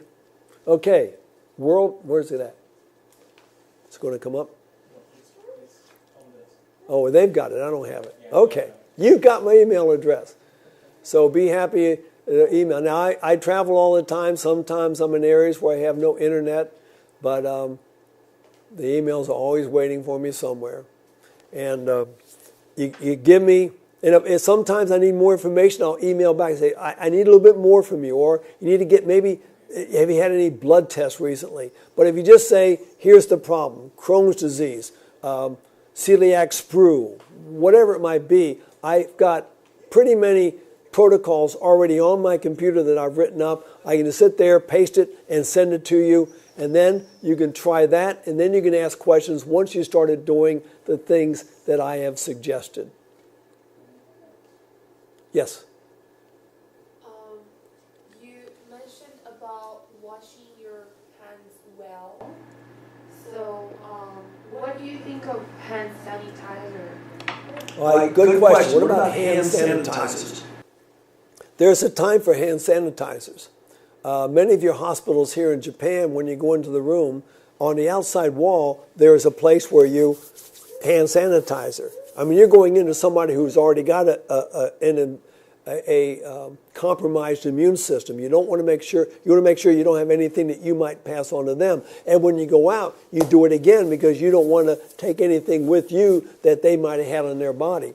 But that said, let me just give you a story from Olongapo. Some of you who've been in the military know about Olongapo. That's the town outside of Subic Bay. There is a bridge over the river that goes from Subic Bay into Olongapo. And it's got, in the evening time, there'll be boats there with women dressed up very nice. You just throw them pesos. But in the daytime, it's kids treading water. You throw a peso in, they'll go down and bring it up in their teeth. Well, when I was over there with the Marine Amphibious Unit back in 1984, one of the Marines in our unit went UA. He went down, climbed the fence because the bridge was closed, and he swam across that river. It's not a very big river, but he got so many different things in his body, I think he had to be medevaced back to the States. We're not used to the bugs in their water. If you go down to Mexico in the United States, they say, be careful with the water. Don't drink the water, you're going to get turista. They can drink the water. I can't because my body has not become adapted. Children who grow up in a sterile environment never develop natural immunity. So basically, let the child eat the dirt. Just make sure it's good dirt, not the cat dirt or the dog dirt. But if they're out there getting dirty things in their hands, that's not a problem because their body's going to build up antibodies which will protect them later on in life.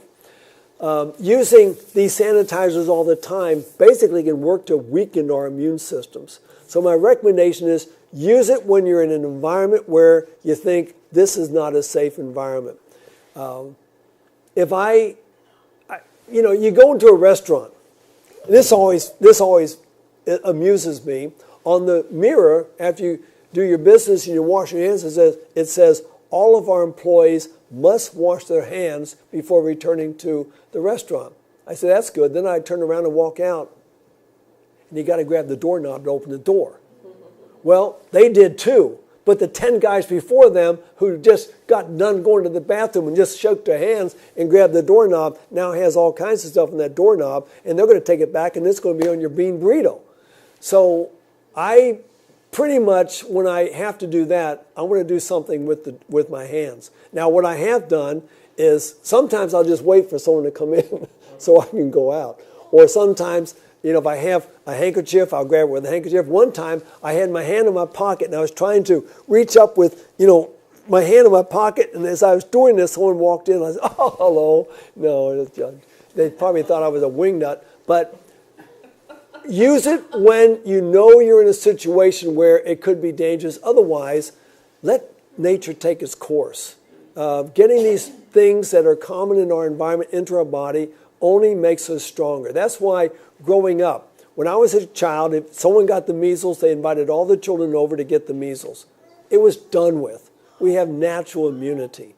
Nowadays, they start giving them the shots, and that causes more morbidity, if not mortality, than measles does in the first place. So my recommendation is don't use it unless you're in a situation where I really have to use this thing now because I know my hands are contaminated, and I've got to do something with my hands that are going to invade my body. Okay? Other questions? How often should we change the bath towels and the hand towels in our bathroom? Okay, how often do you change your bath towels and everything else? It depends on how many people are using them.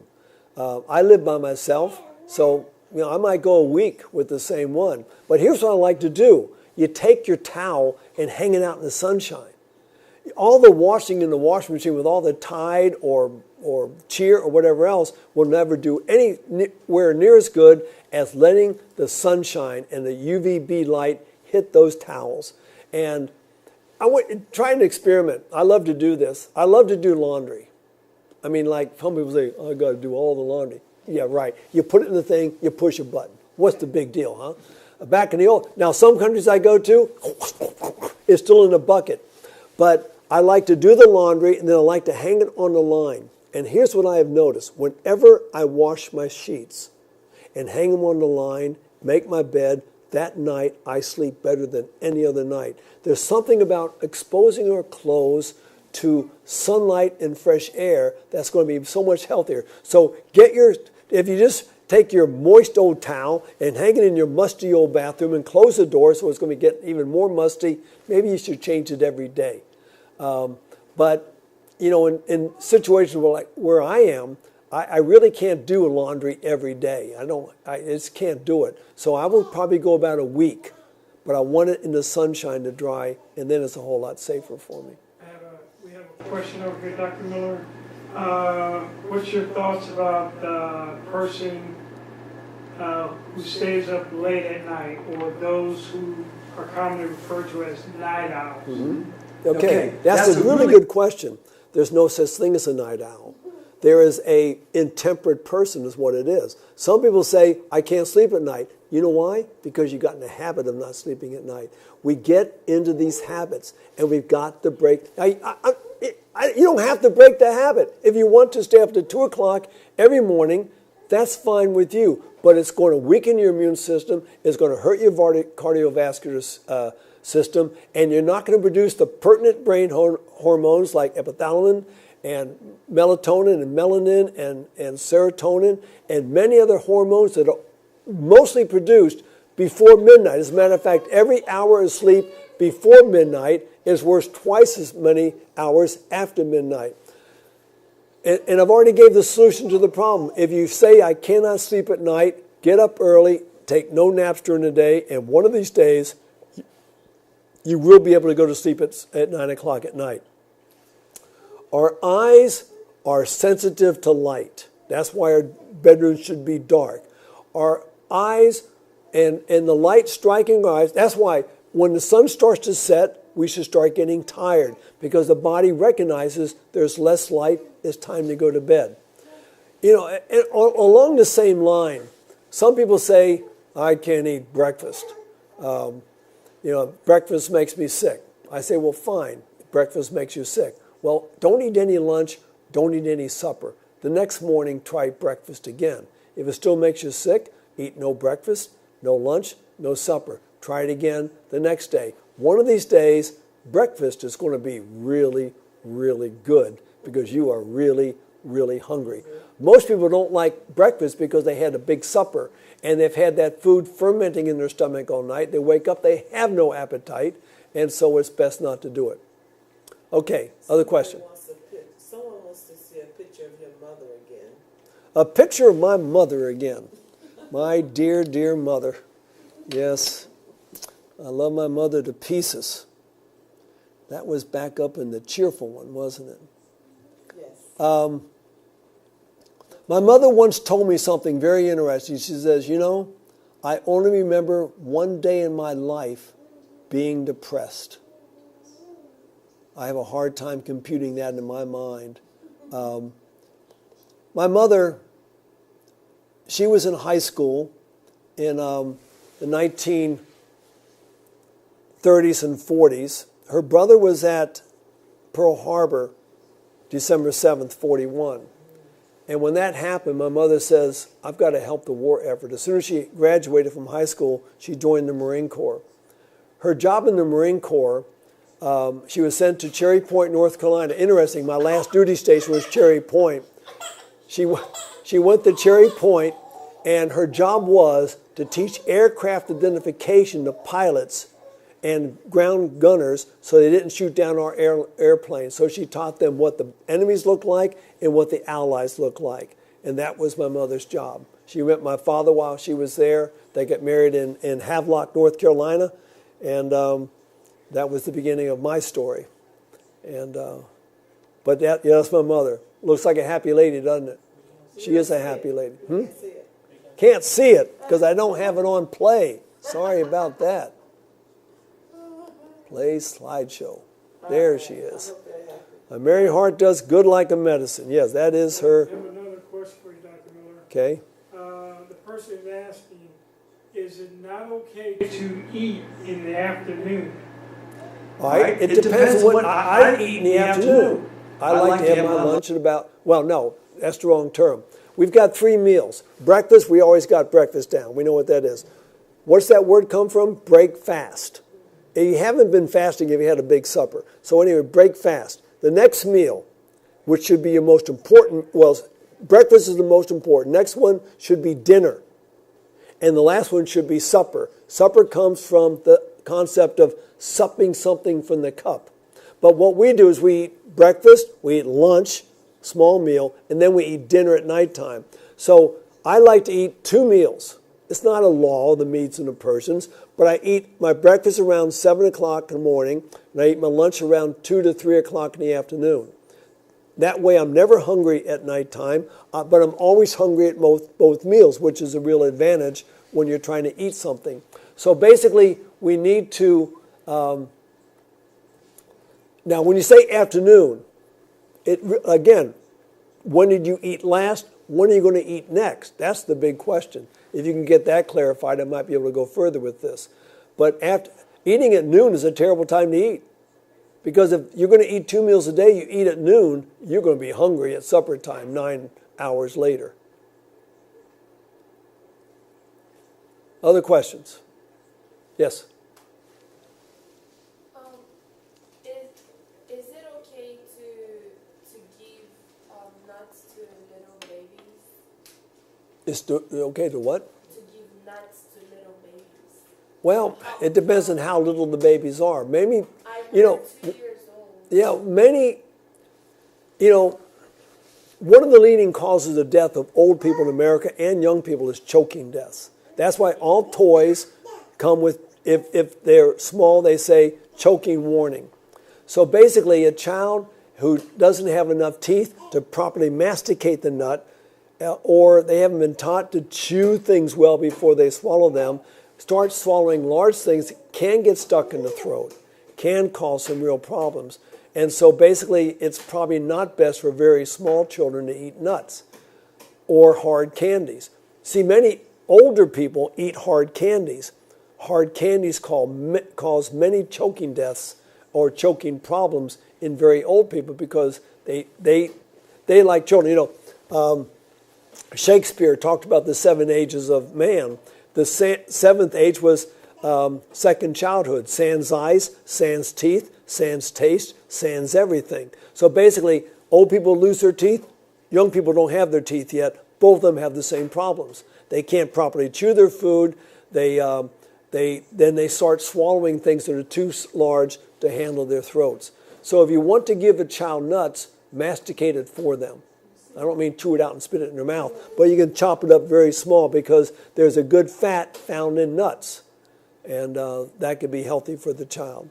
Got 2 more questions, Dr. Miller. The first question is, how to persuade my mother to rest?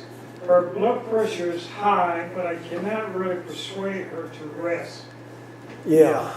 How do you persuade a horse that's not thirsty to drink? You know, it's the power. The only here, you know, the saying that you know I've talked about this a few times since I've been here. A prophet is not without honor, except for in his own country. Have a stranger tell her that. Because basically she's not going to listen to the person who she's known her whole life. Because she says, I used to change your diapers. What are you telling me stuff about? But or you can find some data. There's plenty of data on the value of rest, sleeping, going to bed on time. So if we give them the right information, they might be able to have the information to make right decisions with. Many people need information.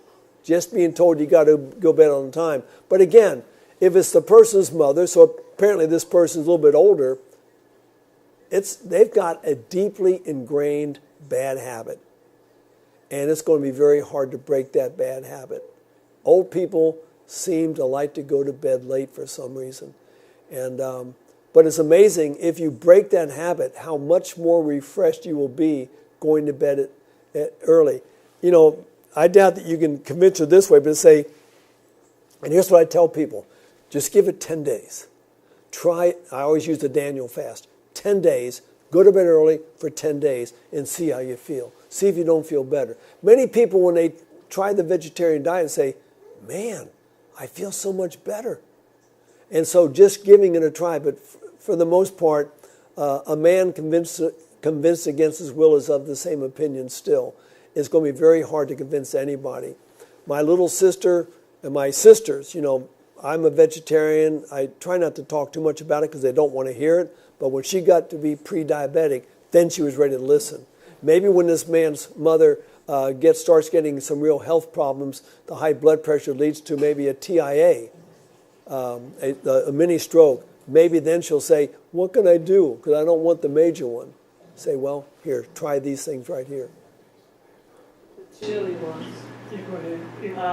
Another question is, I love peppers. Are hot peppers and chilies bad for you? Well, I was in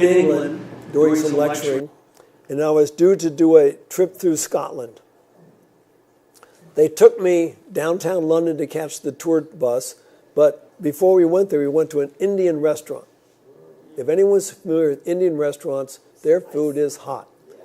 And frankly, I like hot food. So I ate the curry and whatever else it was, and it was hot going in. The next day in Edinburgh, it was hot coming out. Because it stays hot the whole way. You see, it depends on what's causing the heat. Onions are hot. Garlic is hot. But they heat with an enzyme.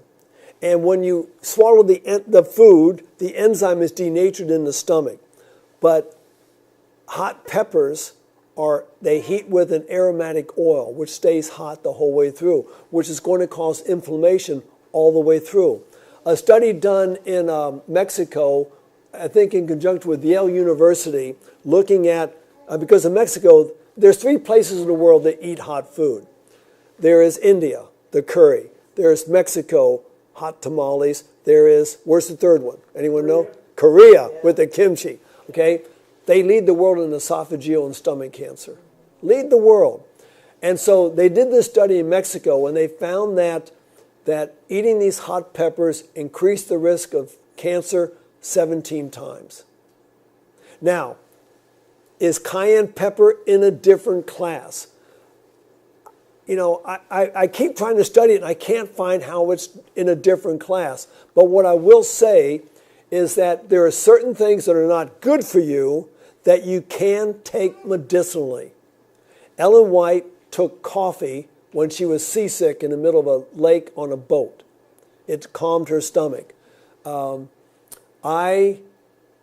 When I first started getting into health, I read the book Back to Eden by Jethro Kloss. If anyone's read Back to Eden, the big thing is get a glass of water, you squeeze a lemon into it, and put a big spoonful of cayenne pepper, and you drink it down for almost anything. Well, that causes you to sweat. It causes your nasal passages to let loose. Everything runs. So good things are happening, but I would not do it on a regular basis because I think anything that causes heat all the way through your body is probably not healthy, but we can use it as a medicinal dose. So you shouldn't use cayenne pepper? Well, that's what I'm saying. I'm still trying to research to find out, is cayenne pepper any different than all the other peppers out there? Black peppers, we know that black pepper will cause ulcers in the stomach. It's going to burn a hole right through the mucous membrane if it gets lodged in there. So peppers in and of themselves are not healthy. Is cayenne pepper different? I'm afraid I have to plead ignorance because I cannot find a definitive answer on that. Do I use cayenne pepper? I think I've got some at home, but I can't remember using it in my food very often. Sometimes, yeah, I know you put some in the spaghetti sauce. That was good stuff too. I think I stopped here because it doesn't agree. Hot stuff doesn't agree with you. Okay, yeah. People say that it's better to use it after you cook the food, not while you're cooking it. I don't know if you use it without, not on the stove, it makes a difference. I don't know if that releases something to make it more volatile or something. All I know is if the heat is being caused by an aromatic oil, it's not going to be good for you. If you have to use something in a medicinal dose, and we've used cayenne pepper internally and externally, go for it. If someone's having a heart attack, if someone had a stroke and you can't get them to medical authorities, you give them a big spoonful of cayenne pepper and water and have them drink it down. It'll dilate the blood vessels. It can also help maybe to break up the clot, and you want dilated blood vessels if you have a blockage. We recommend that. Dr. Calvin used to say that, and he was a cardiologist, internist and cardiologist, that perhaps it's as that cayenne pepper is passing down through the cardiac sphincter, the proximity to the heart will really cause an immediate dilation down there. I don't know, but I know that when you eat something like that, you start sweating and you dilate. As a matter of fact, they have a contest every year who can eat the hottest peppers. And they got down to the last 2 people, and they gave them this stoked up hottest pepper that there is. The only way the one person was disqualified is the veins in their neck stood out. They had no reaction, but the veins. It was so hot, it caused a dilation of the veins in their neck. So these things can help. If you cut yourself, you put cayenne pepper on, it cauterizes the wound, which is a good thing. You don't want to bleed to death. Someone asks, is red wine vinegar bad for you? Okay? It's great. It is great for you. If you have athlete's foot, put it between your toes. It's great for a deodorant. Put it under your arms, but don't put it in your mouth. Vinegar has a pH of 2, a hydrogen potential of 2. That is acid, acid, acid.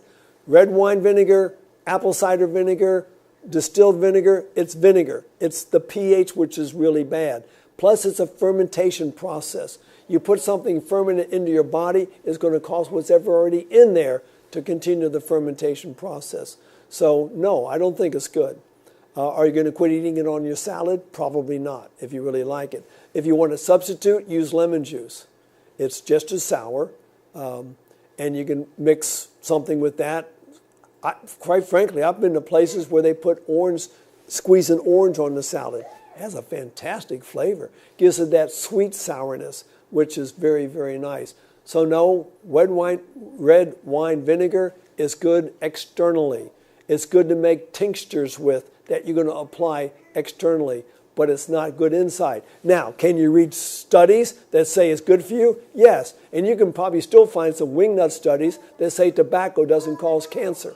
But just because the study says so doesn't mean it's so. And there was a study came out a few years ago from Harvard University, a professor up there. He said you could drink as much, you could eat anything you want, anything, and live to be 120 as long as you drink red wine.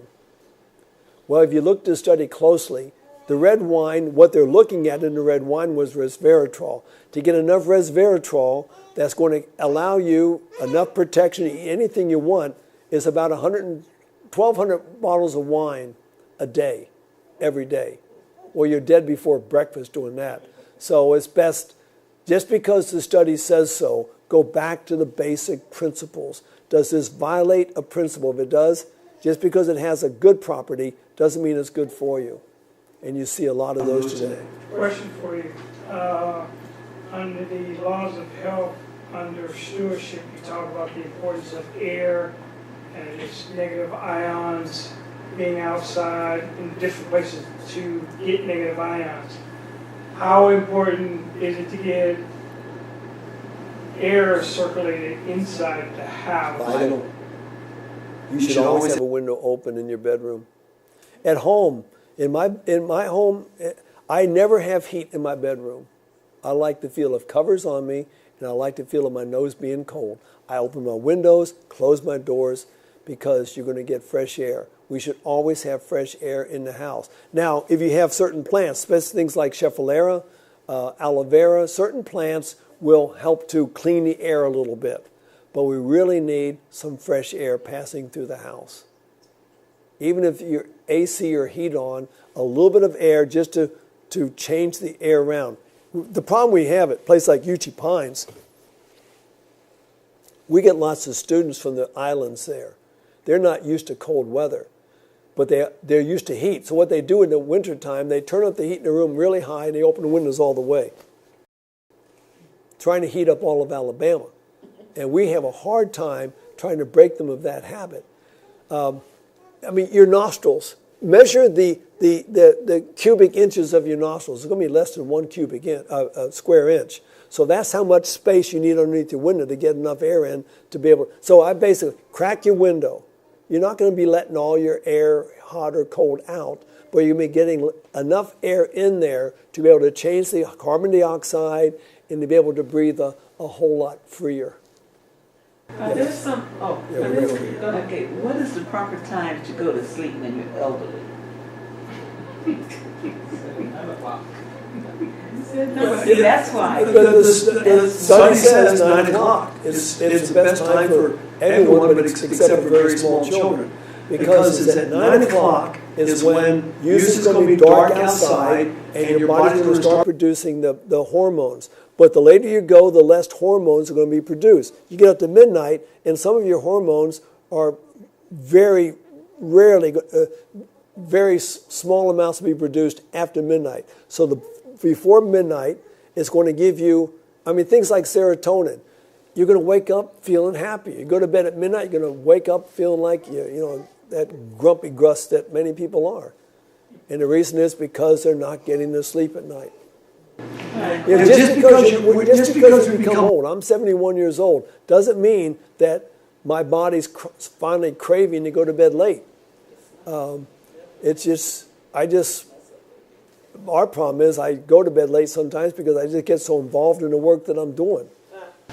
Question, we have people with allergies, severe allergies. Are there people who suffer from allergy from just the smell of certain items, like maybe chips or tortilla chips or mints and things like that? We have a lady at our school, she swears she has so many allergies, and she said just the smell of it makes her sick. At UT Pines, there's a rule. We do not wear perfume or aftershave at church because patients sometimes are very sensitive to the smells. People are sensitive to smells of household cleaners. I had a patient one time at UT Pines, could not sleep in the building. We had a special cabin in the woods where he slept because he was allergic to all smells. Yes, that can very easily happen. And basically, one of the things it's a sign of is a very weak immune system. And we don't fault her because whatever caused that to happen. But the body, we all have what we call a threshold of tolerance for allergies. Let's say you are allergic to animals, but your threshold's up here. Well, your body's not going to react. I was traveling around the country with Dr. Agatha Thrash one time. We always had a team of 3 people. And we were staying with a pastor for the weekend. And at one point, the wife came and she says, or the husband says, we'd like to do a anointing service for my wife. She's got severe allergies. Well, before you do an anointing service, you interview the person to see, are you doing anything wrong? You have to search your own heart. If you're going to be a part of this, make sure you're not doing anything wrong. So Dr. Thrash is sitting there asking her questions, and while she's sitting there, these 2 little foo-foo dogs come running into the house. These little lap dogs, I hate to see it, when they dress dogs up in skirts and stuff like that, and and jump up on her lap. And so Dr. Thrash stopped and took a breath, and it says, those are cute dogs. How long have you had them? Oh, my husband's last semester of a theology school. I said, okay, good. So we went on and went on and went on, and then finally I got to ask my second question. How long have you had these allergies? Same time. So the solution to the problem was not an anointing service. You got to get rid of the dogs. We did not agree to the anointing service because we knew what the problem was. So anyway, so let's say, but my little sister, she's allergic to cats. She's got 3 of them that sleep in bed with her. She knows she's allergic, but she loves cats. So she'll take the shots, she'll take the meds. But if you are allergic to cats, you're allergic to peanuts, you're allergic to household smells, you're allergic to perfume, you're allergic to this, and you're allergic to dairy products, that one puts you over the top. Now you got an allergic reaction. Our job is to eliminate everything that we know we're allergic to. And many of them are foods. How do you know that? You get down to basic food. There are certain foods that don't, like millet and pears, very low allergenic foods. Or I tell people, fast. Fast for 3 days. Eat nothing for 3 days. If you're feeling better, it's because you were allergic to something you were eating. Now, add 1 food. If you feel it coming back, that food's on your do not eat ever again list. And you slowly, over months, you add foods until finally you have no symptoms and you're eating a good diet. But because you're not going to eliminate pollen. You're not going to eliminate dust. Now we're on the other side of the typhoon. You're not going to eliminate certain things. I know people who are allergic to people. Just something about the person, husband or wife or whatever it is. You can't eliminate that. What you can eliminate is other things that are going to act as keys or things that push you into an allergic reaction. This person says she has corn allergy. I had a patient, we had a patient come to UT Pines from Zambia. They did not know what was wrong with him in Zambia. They brought him to UT Pines. We had no idea, so we put him on what we call the elimination and challenge diet. Turns out that he was allergic to corn as one of the things. In Zambia, the number one food is what they call shima, which is basically corn, which they call maize, ground up into mealie meal, mixed with water, which they call shima, and that's their main food. When he got off of that and a few other foods, he was perfectly well. You got to find out what is it. And if you're allergic, let's say you're allergic to dairy, you've got to be a sleuth because there are hundreds of ways that they hide dairy products in our foods. They call them different names. I want to call the people who do that different names myself. You have another question. I hear people saying stress is good for you, which is a bit unbelievable for me. Any thoughts? Stress is a reaction that God has given us as part of our I forget the system now, I'm not thinking straight. But no, stress is good for emergency situations. It's not, to have chronic stress basically hurts every organ in the body.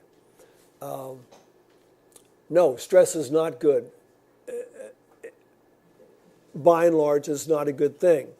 Many people have stress all the time, but it's going to hurt them all the time.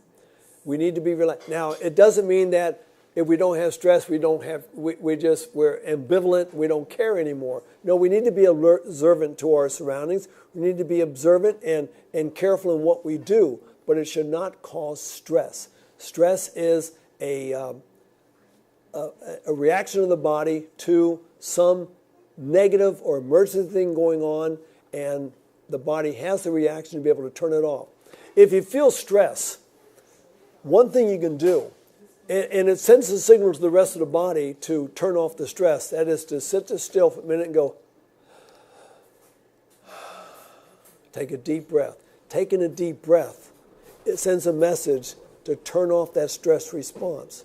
Another thing you can do is go out and exercise. Not today, you might be blown over to the mainland. But if you go out and exercise, it will burn off those stress hormones. But by and large, stress is not good for you unless you need it. Okay, doctor, need to drink water. His mouth is ready. Question. Please ask doctor, what's good for headaches? What's good for headaches? It depends what type of headache it is. If you have just a regular old run-of-the-mill headache, you try the glass of water every 10 minutes for an hour. That's one thing you can try. Some headaches are caused by stress. What do there? You do some stress-relieving exercises. Massage on the shoulders, on the occipital ridge, on down the neck. That's a good thing you can do for stress.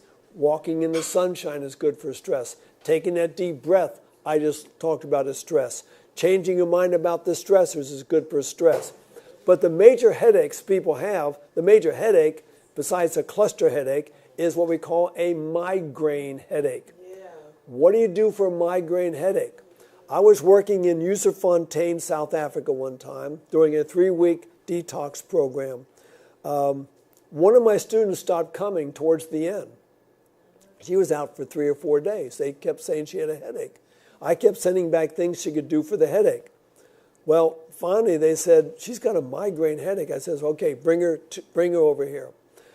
You had the classroom here, then you had my bedroom and a bathroom here. I says, take her into my bathroom. All of us went in there. I had a shower there. I says, sit her down in the chair. She sat down in a chair, and I told her, hang your head down. So she hung her head down, and I took the shower wand, turned it on cold water, and I sprayed the back of her head at the nape of the neck and caused the water to run down over her head because she was leaning down. Did that for about a minute. Then I had her sit back, raise her feet, and I sprayed the bottom of her feet with the same cold water. It was gone. Now, I never get migraines, but sometimes God allows us to get something so that we can help other people. Just read 2 Corinthians 1, verses 3 and 4. So I was in Novy Abihodi, Nash Dome in Ukraine, and I got a migraine headache. It had been going on for about 3 days, and those are bad. I now can empathize with people. And I knew what to do, but here's the problem with people who are involved in this work. We don't do it for ourselves. But I said, I got to do it. So I went into the treatment room after a class. They had a bathtub there. I turned on cold water. I stuck my head under the cold water, let the water run in the back of my neck, run over my head for a minute, sat back, put my feet under the cold water. It was gone. It was gone. Now, migraines are usually caused, not in my case, but there are certain triggers that we put in, food triggers, that will trigger a migraine. The three main things are chocolate, cheese, and wine. So if you're taking any of those things, you get migraines, get off of those things. But try the cold water. What you can also do if you don't have a shower wand or a bathtub, just take a big bottle of cold water, have the person lean over, and pour it on the back of their head. And then just put their feet in cold water. But it was amazing. It was amazing how well it worked. What is that you were telling us about the water? You were telling me you putting charcoal in your drinking water. Okay, in my water, at UC Pines we make charcoal. I take bamboo and I put it in a tin can with a hole in it, put it in a fire, it turns into charcoal. I put the charcoal in my water bottle. My water bottle sitting over there is full of charcoal sticks. That's constantly filtering the water. I'll change it every 3 or 4 months, maybe even sooner than that, because our water all has something bad in it. So you want to get that charcoal into the water to pull the toxins out of the water, into the charcoal, then you can drink good, clear water. So we have two questions. Does music produce physiological effects, and is there any prevention, food or cleaning habits for hair falling? Person going bald. Probably. No, okay. Well, let's go first to the first question about, does music have a physiological response? Exactly. Yes, it does. Music can increase your heart rate. It can increase, if it's the wrong type of music, increase your blood pressure. If it's the right type of music, it can soothe you, bring your blood pressure down. These are physiological effects. But the most major effect of music is going to be on your brain, on your psyche, what it does to your mind. But yes, there's been lots of studies on what it does for you physiologically and psychologically. If you listen to the right type, matter of fact, this is what Aristotle said. If you listen to the right type of music, you become the right type of person. If you listen to the wrong type of music, you become the wrong type of person. So be very careful what you allow through your ears. Satan was the heavenly choir leader. He knows all about music and the effects on the body. So my recommendation is listen to good music. Not music you like, this loud, repeating the same thing over and over again, the things with the syncopated beat, lots of drums going on. It may be appealing to you, and people sit there and say, well, that's my culture.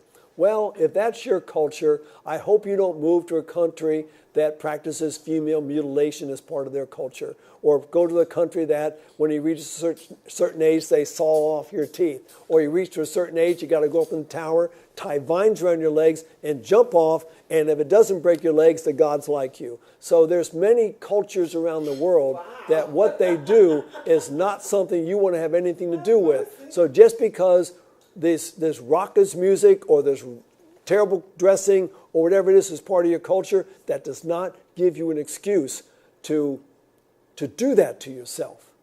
What is the principle? You follow the principle, not the customs, because there's many customs that I do not like, even in my own country. especially customs that were not too many years ago. Thankfully, we've changed a lot of things, but we can't follow customs. We cannot follow inclination. We've got to follow principle. Yes, sir. The ballin. The ballin. Okay, the other one, that was, what was the second one? Oh, baldness. Baldness. Yeah, if I could find a solution for that thing, I'd be a rich man.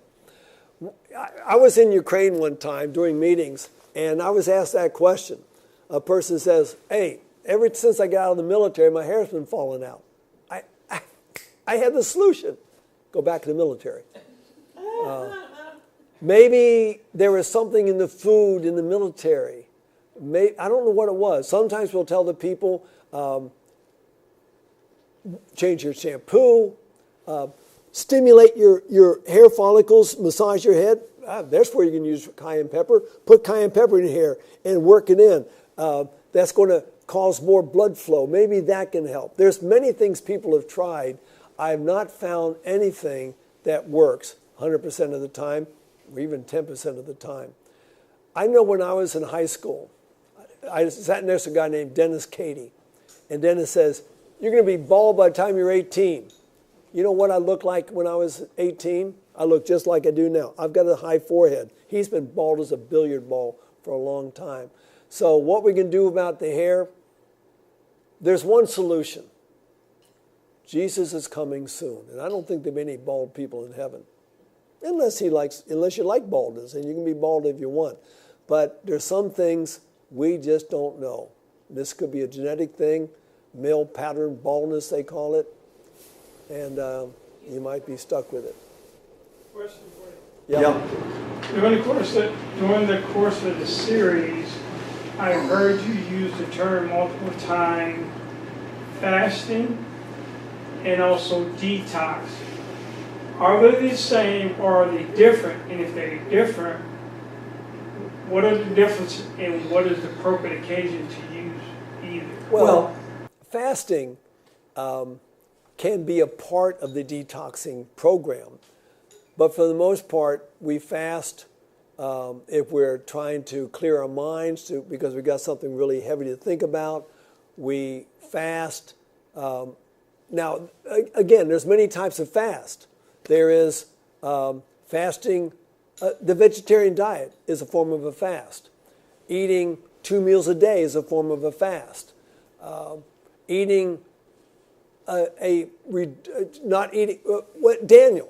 Daniel went on a fast. What was his fast? It says he ate pulse and drank water, but he took no dainty things. So he fasted from sweets. He fasted from, whatever they had back in the Babylonian experience. Eating a mono fast, I agree with very much. Some people go on a juice fast. Some people on a fruit fast. There's many different types of fast. And many of those things, like a fruit fast or mono fast, is to strengthen the immune system, to give your digestive system some rest, to help you recover from whatever might be your problems. So basically, fasting in and of itself is not part of the detox program. Although, if you fast a couple of days, no food, it's going to help your colon to cleanse itself. Detoxing addresses 5 organs of the body. One is the colon I just mentioned. You do that by drinking more water and more fiber. You can do some heating over your abdomen and do some massage of your colon area. Your kidneys need to be detoxed. We drink a lot more water. That will detox those. Your liver needs to be detoxed. You can drink lemon juice. You can take bitter herbs. You can take charcoal. You can get off of anything that's toxic that the liver has to detox, like medications. You can detox your liver. Your lungs, learn how to breathe deeply. Sitting up straight, getting outside, breathing deep air, and then your third kidney, your skin. That's going to be your sweating. That's going to be your scrubbing your skin to detox there. So detoxing is the 5 organs all together, getting the toxins out of our body. And foods we eat. We talked yesterday about certain foods will detox or chelate heavy metals. Things like cilantro and garlic and parsley. This will take toxins out of our bodies. So we do that. And then again, taking the charcoal is very good for detoxing the body right through your intestinal wall. There's another question. Yeah, this is actually kind of an add-on to that. And I don't know if it's included when you say detox. I heard you mention as a preventive measure earlier the use of an enema. Is an enema, is that a form of detox? Yes. Is that something that people should incorporate into their lifestyles? I don't recommend it as part of the lifestyle. It's sort of like cayenne pepper. You do it when you need it. See, here's the problem with enemas. People get to enjoy those things. They can become, it sounds sort of strange, but they do. They like the stimulation, they like the feel, and the whole 9 yards. But again, you have to be careful with a enema, because if you're too rough with it or whatever else, you can perforate the rectum. You do not want to perforate your rectum. Then you're going to get all kinds of other problems. So doing an enema, basically you do that when you just cannot move it any other way. As mentioned, I was talking to someone the other day. When I had my bicycle accident and broke all those bones, I was in the hospital for a week. They had me on morphine. And I had a morphine pump. Now, and they would give you this little capsule every day. They said, this is a stool softener. Well, I think that stool softener got somewhere stuck in the stool, because I was 2 weeks without a bowel movement. I mean, a week in a hospital and a week back at UT Pines. And finally, I asked a friend of mine, I says, Louis, I've got to have a colonic. We've got a colonic machine there. And that is a magic wand, is a little bit longer. And you got to be very careful how you insert that. Couldn't insert it. I was so impacted. I was literally full of it. And he tried, and finally I says, that's okay, Louis, leave the room. And I sat on the pot, and I don't know how long I struggled, but it gave me varicose veins. I pushed so hard for so long, and finally it broke loose. So my recommendation is, if you've been constipated for a couple of days, get working on it right now. Don't wait for 2 weeks, because it can be very, very hard at that point. But I would try other things like taking calcium citrate, magnesium chloride, Epsom salts. They sell these things in drugstores that are made for people who are constipated. But we have to be careful there too, because if we are constipated so badly and we take something that's going to cause the body to push, it could cause more damage. So basically, constipation can be a very dangerous thing. So we've got to sit there and monitor ourselves. If we feel like we're getting into a place where we're getting constipated, but sometimes people don't know. Someone says, I'm not constipated, I go to the bathroom every day. That's not the question. What you're dumping today, when did you put it in? And that could have been 3, 4, or 5 days ago. That's constipation. If it comes out like a brick that you could build your house with, then probably you're constipated. Your stool should be a little bit north of cow poop. When a cow goes, we don't want it quite like that, but it should be well-formed stools, easily pass through. There should be no squeezing at all. And basically, when you get done, if you wipe, it should be just once. If you have to wipe and wipe and wipe, it's because you're not drinking enough water. It's become thick when it's coming out, and it's going to be all over there, and you got to wipe it all off. So basically, our stool should come out, it's tapered at the end so it doesn't slam shut. It drops into the toilet. One little wipe, and you should be good to go. Should it float? Well, probably should not float, but that's not a real health issue I'm not going to be concerned with. I've produced floaters a few times in my life. I don't like it because sometimes you got to flush the toilet 3 or 4 times. Yeah, that's a pain in the whatever is that. More questions after mine. Yeah, I got her. Okay. My oldest grandson, when he was a baby, small baby, he was constipated. His stomach was tight as a drum. and he's just in pain. So I did what my mother told me to do one time, long time ago. A piece of ivory soap, whittle it down to a shape, you know. Yeah. They just inserted just a little bit of it and just spewed everywhere. Yeah. Well, when my little girl was born, she was, I don't think for the first 17 days she had a bowel movement. We were concerned, and so the doctor recommended using glycerin suppositories. Ivory soap is fine. We use glycerin suppositories. That got things moving. Sometimes just stimulating the anal area. Just that stimulation will cause the body to go ahead and dump. I was in India one time, and a Hindu couple brought the little girl to me and said, "We need some help." I said, "What's the problem?" They lifted up her little gown. She looked like she swallowed a basketball. She was 2 months old. But she had a unique problem. She had no anus. She had no opening. She never had a BM. Yeah. That can only be fixed with surgery. And she had surgery and fixed the problem. But yeah, if you can't get rid of the fecal material, you will die. You become so toxic. By God's grace, she did not die. But Two questions that remain are, also I want to know about, I think it's kombucha. Who? Kombucha, Kombucha. This drink is not from kombu algae, very popular right now, and about plant-based protein is indicated to consume. Thanks for streaming. Do you know kombucha? I don't know kombucha. I'm sorry, I'm in a different part of the world, but I've never heard of it. But what you got to do? Kombucha. Kombucha? Yeah, but what is it? It says tea. it's the this drink is not from kombu, KOMBU. It's tea made from kombu. Yeah. Yeah, it says Herbal teas are good for you. You got to sit there and say, you got to study the herb.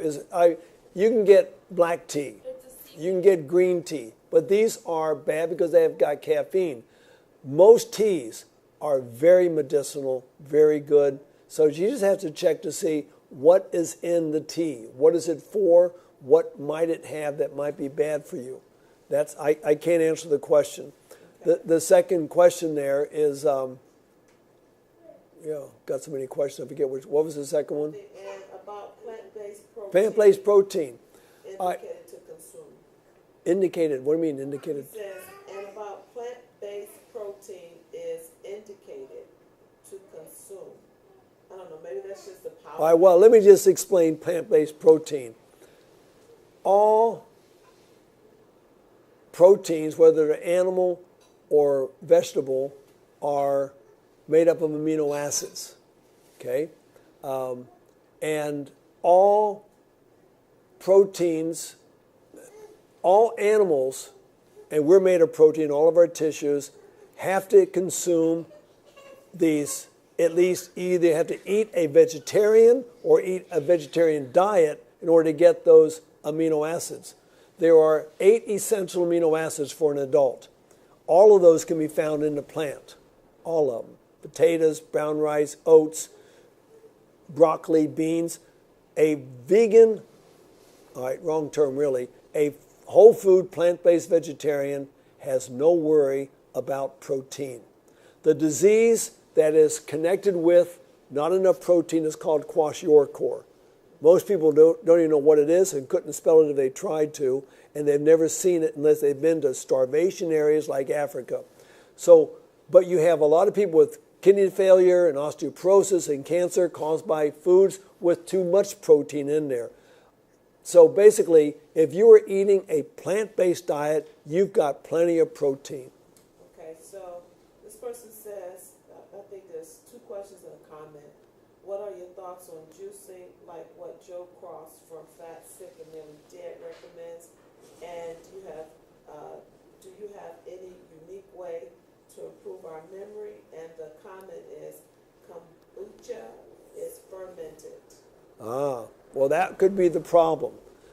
Fermented foods are fermented, and if you put it in your body, they continue the fermentation process. Now, is there a time when fermented foods can be beneficial for you?